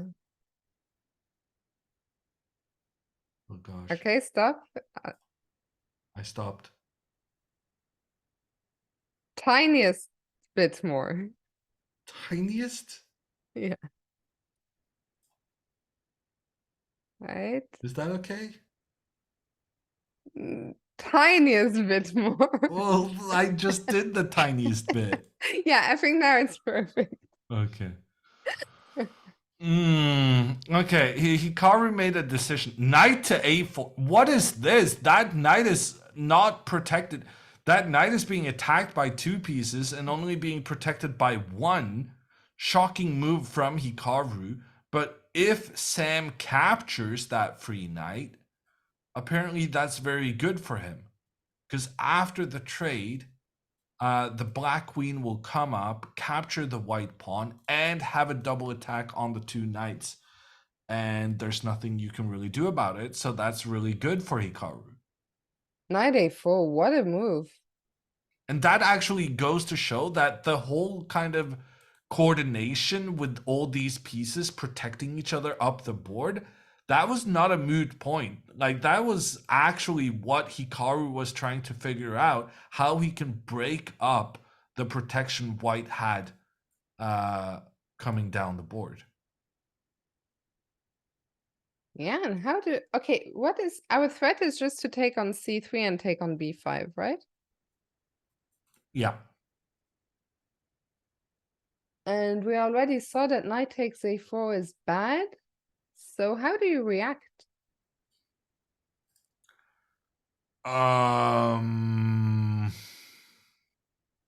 Sam's about to make a move? I'm not sure, but that's a good thing for Hikaru. Wow, Hikaru's not even sitting there. He just created these complications. They're far out of the opening. And Hikaru's still more interested in the other games than his own. Sam goes for the trade of bishops. Well, that's going to make Hikaru's response rather easy. The knight will recapture, and then suddenly he does have enough defenders on that adventurous knight on the side of the board. And we still have the threat of taking on c3 next with the b pawn hanging. Kind of One looking thing good that, for Hikaru, no? yeah, I see the computer wants f takes e5, which makes a lot of sense to just open up the rook that's looking down at the king. Wow, I and then guess look at this.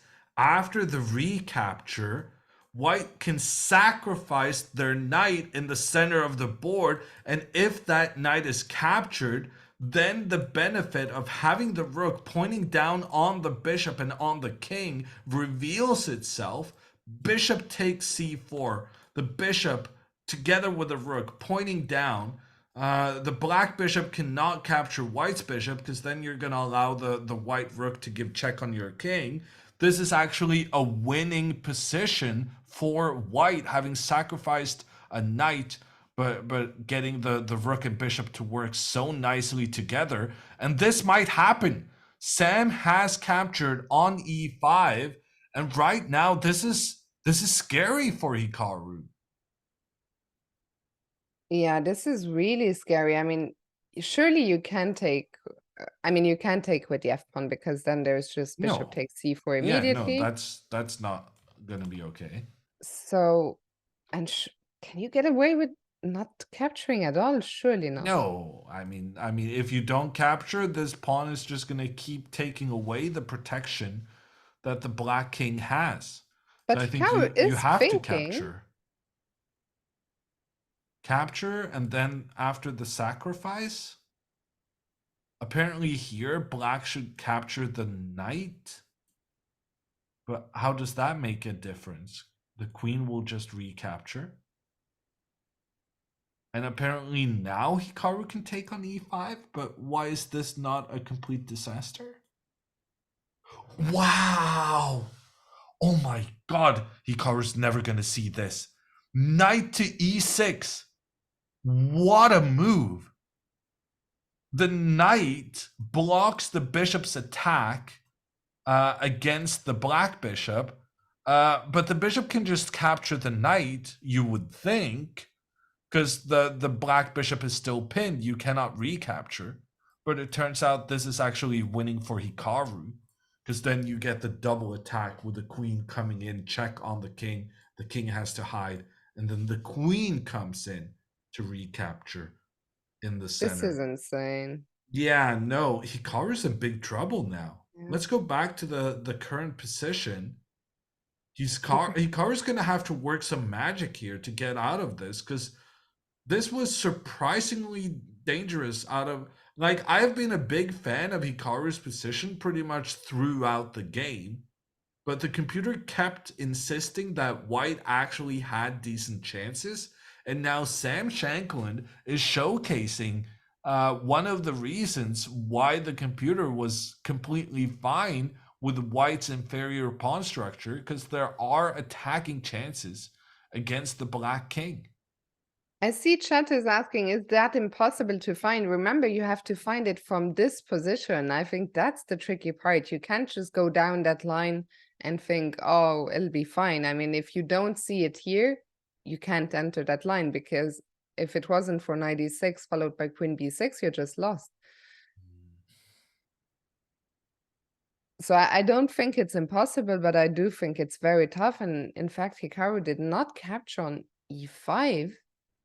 What did he Takes on do? c3, but I'm not sure how that makes a difference. I think he's gonna have to capture on e5 next move anyway, right? Like, you cannot not capture this white pawn, because if you don't capture it, the pawn is just gonna continue taking your stuff. So Sam's gonna recapture with the queen, and then Hikaru's gonna have no choice but to take on e5, I would think. But then this isn't actually a problem because Hikaru has that incredible save. We're kind of approaching the moment where I think Hikaru might see this save, or like simply because he has no Third real shot. other option. So Sam did recapture the knight with the queen.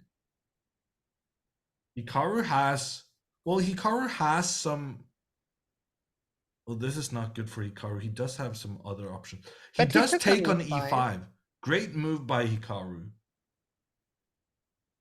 Great move by Hikaru. I think he saw this knight to e6 move. I don't think he could have played this If he unless he didn't. saw that Yeah. idea. Yeah, and I think even his body language there, this short, I don't know if our viewers called it short, head nod. Head nod. I think he saw it. I'm with you. What if Sam does not take on e5? What if he takes on c4 immediately? Yeah, that might actually be a good move because that's both capturing a pawn and it's protecting the kind of triangle he has of good pieces. That being said, it would allow Hikaru to And that's counter on the board. Sam took on c4 and Hikaru insta responded queen b6. Queen b6, attacking down towards the white king. Sam clearly holding his hand to move the king away, but then Hikaru has knight takes pawn in the center. And here Hikaru is starting in a counterattack. Hikaru's knight is about to create some checkmating ideas on the white king. The most classic of them, maybe we'll just put it on the board. If bishop takes bishop, oh, well, actually, I just blundered my queen, but I also blundered on purpose. The knight coming in, check on the king. If the knight is captured, then the rook suddenly gets involved along the edge of the board, and with a back rank checkmate. So that's not going to work. The king is going to have to move, but then the knight moves to the side. It's a check from both the queen and the knight. The king has to move when it's a double check. When it's a double check, you cannot block and you cannot capture the piece giving a check because there's two pieces giving check. So in double checks, the only way to fix it is to move the king, but then the queen comes in. The queen protected by the knight, so the rook has to capture. And then the smothered mate. How beautiful! A That back is rank mate and a smothered mate in the same variation. very nice indeed. Hikaru is still thinking, what's the time situation right now? Because both players were getting quite low. 2 minutes for Hikaru, 4 minutes for Sam. Okay, the other problem is, since we are looking at the engine lines, the engine says if Hikaru doesn't take on e4, he's lost. Yeah, but of course he's going to take it. But then why hasn't he taken yet? Okay, let's see what happens if he takes. Takes, queen gives a check, only move for Sam.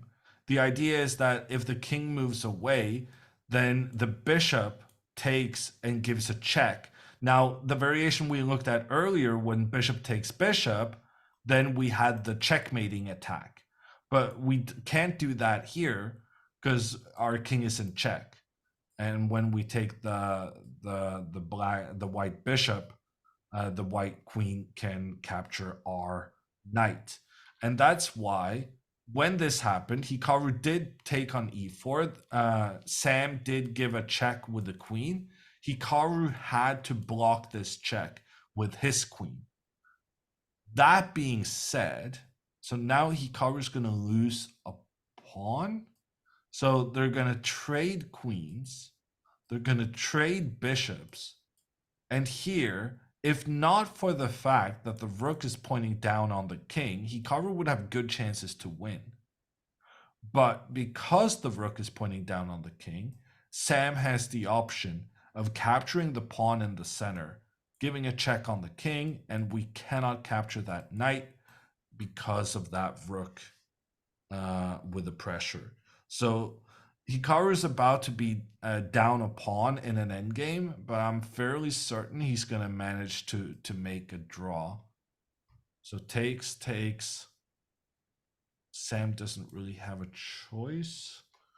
Sam has to just take the pawn, because if these two pawns were allowed to continue living, they could be very dangerous pushing up the board. So it's absolutely crucial for Sam to just get rid of this pawn ASAP. And now there's a significant difference in the activity of the kings. So Hikaru has a pretty good position because his king is so much more a contributing piece than the white king in the corner. Yeah, all of black's pieces are very active here. The knight now has to move. The knight has a lot of squares at its disposal. Where do you want to go? I guess I want to attack the white pawns. So maybe knight b3, with the idea that if you're not careful about where you go, maybe I can attack the pawn. Oh, but then the pawn just continues forward. That's not good. Okay, Yeah, Hikaru decided not to. He went to e4. Nice and central. I mean, you still can maybe attack the pawns, but knight c6. Yeah, and now this is still kind of dangerous for Hikaru, because now pawn pushing forward is a big threat. The knight is taking control of the queening square, so the knight is trying to help the pawn become a new queen. Hikaru retreats his knight, attacks the pawn on b5, but at the same time, now the pawn can just move forward. Ooh, and here there's only one defensive move for Hikaru, and that's rook a6. But he's going to find that. He's going to find that. Sam did Rook not to push the pawn. He e1. gave a check. And now, Also not an easy decision where to go. yeah, no, well, I think you just move up. King up, and now you're attacking this pawn. Ooh, no, but you're maybe concerned about this check. He did go up. Yeah, but now rook check here, and if you go back, then the pawn advances. And now this rook a6 move that was good enough for a draw earlier is not good enough here. The difference being that the pressure the white rook has on the black knight is a big deal in at least one variation. And this is what has happened. Rook d1 check is on the board. Computer says king up is the only way for Hikaru to make a draw. And he found it. He found wow, king c4 with 30 seconds under 30 seconds. He finds king c4. Sam cannot take the knight because then the rook comes in for the counter checkmate. However, Sam can move the knight back, give check on the king, and when the king moves, then you can take the knight. But it turns out it's okay because Hikaru will be eliminating both of white's pawns, and then when the pawns are gone, the knight's safety net is no more. And if the knight tries to escape, once again, there's a back rank checkmate. So instead, Sam tries to move his pawn forward, trying to get that pawn in to become a new queen. But after king b5, that was also an only move to make a draw from Hikaru. The king gets back to both attack the knight and the pawn. The knight problem moves is that away. Hikaru is defending so perfectly. Yeah, no, but rook d8 was the only defensive move here. Sam is doing a great job of making Hikaru's life difficult, and he succeeds. After rook to e8, white has a winning position.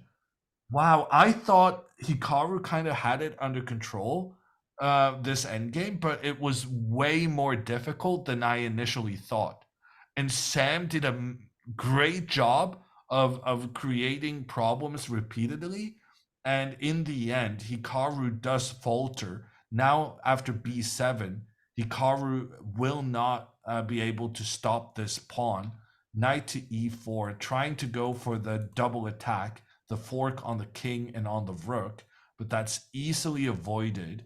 And this pawn is protected by the knight, and it's only one step away from becoming a new queen. Sam moves his king so that he doesn't get hit by the double attack.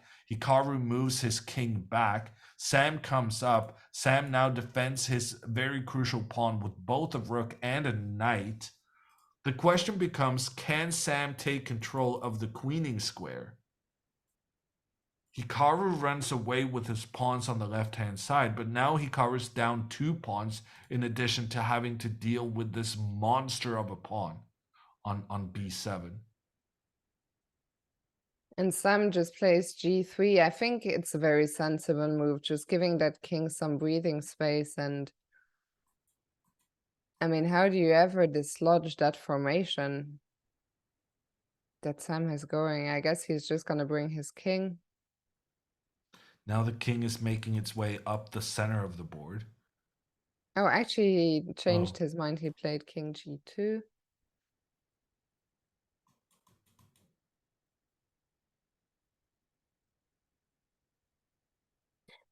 Yeah, Yeah, so this the is king is making its way up the edge. And also there's concerns about this rook suddenly giving a check on the king. Hikaru's yeah, and going to need to Hikaru, I move mean, we can his... see it on the camera. He realizes his position is lost. He looks very unhappy.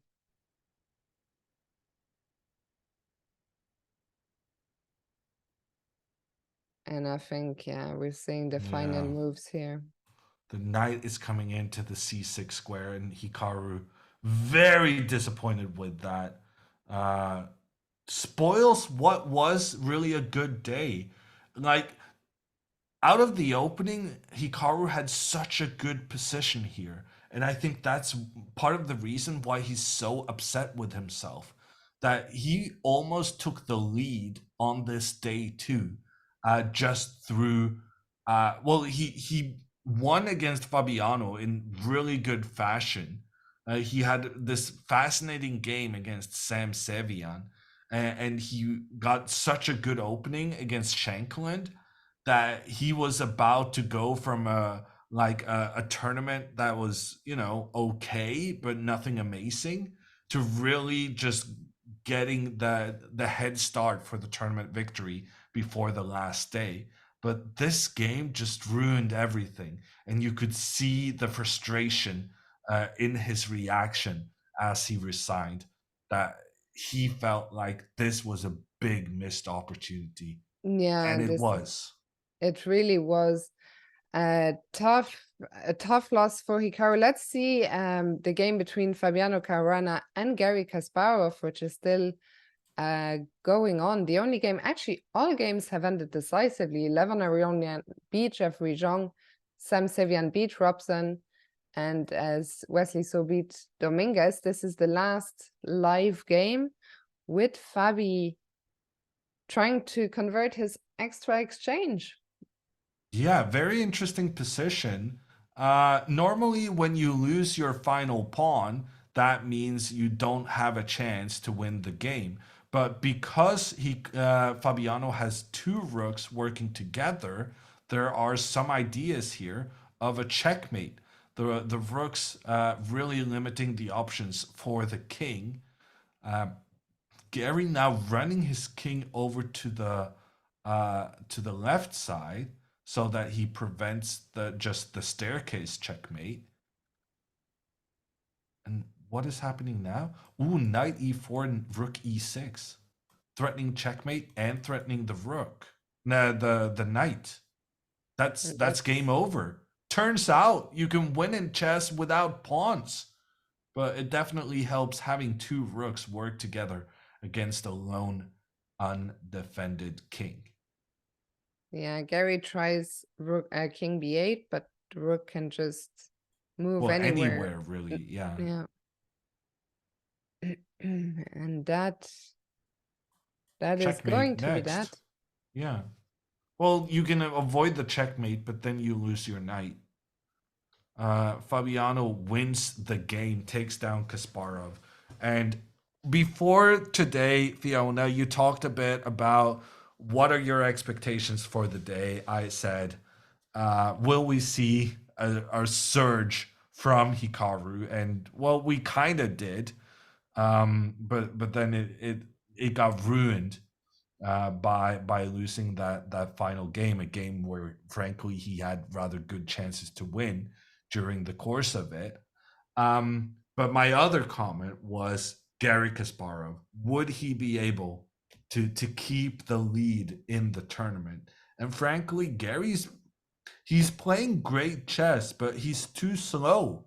And I sympathize because I know how that feels. I am too a man who is not as good at chess as I used to be. And one of the reasons why is because I'm so slow to calculate. And that is the only comparison I'm going to make between me and Gary Kasparov. But yes, I do sympathize with his lack of pace on his older days, much like my lack of pace on my older-ish days. A tough day at the office for Gary, also a tough day at the office for Hikaru. Had such a great start to the day, but will be very disappointed with that last game. Not too disappointed though. Hikaru won't be coming in for an interview, but he will be filming a recap, so you will find that on his channel soon. This is the end of our commentary for today, but we will be back tomorrow with the third and final day. Hikaru still needs to play Wesley, Levon, and Lenier. No. Yeah, and it's really good that he has Levon left. Levon in the lead right now. Hikaru is going to need to win that matchup. He also has Dominguez. Dominguez, a very, very good player, but having a horrendous tournament. Hikaru is going to need to win that one as well. And then the game against Wesley. I mean, if Hikaru manages a clean sweep tomorrow, I feel like he's going to have good chances to win the tournament. But a clean sweep and then, well, not a clean sweep, an unclean sweep, and then a draw against Wesley, that's also going to put him top 2, I would think. So I think a lot is going to matter. A lot is going to depend on the game against Aronian. Aronian being in the lead in the tournament, it's just a must-win game for Hikaru. And let's see, when is he playing? He will play in the first game. He will play Lenier. So that's a game. He's actually playing Levon in the very last round. So by the time we get to that matchup, things will be a lot clearer. Tomorrow is going to be another interesting day. I think with 3 wins, which he can do, absolutely. Everything is still possible. So yes, a disappointing last game today, but tomorrow all still to play for. For now, this is it from us. Thank you so much for watching us today. We hope you will join us tomorrow for the last day of this event as well. Same place, same time. For now, have a good remainder of your day or night, and we'll see you tomorrow. Have a good one. Bye-bye. When I see some of these moves that computer suggests after a game that I play and I just go, wow, that is the beauty for me, because these are not moves that I would ever consider. And when I then see the move and then like I might make a couple of moves to try and understand why, that is the beauty to me.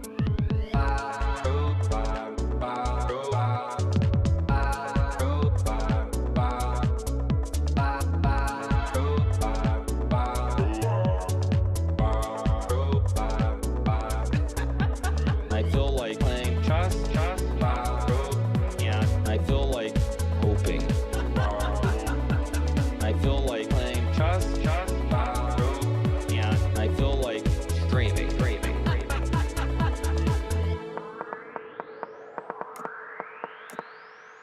I'm just trying to play as well as I can, and I don't really worry. Like, if I lose a game, it's not the end-all be-all.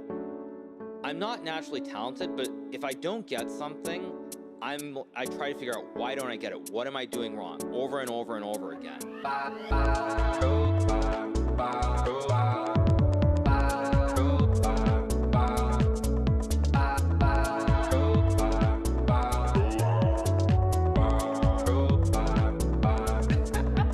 I feel like playing chess, and I feel like hoping.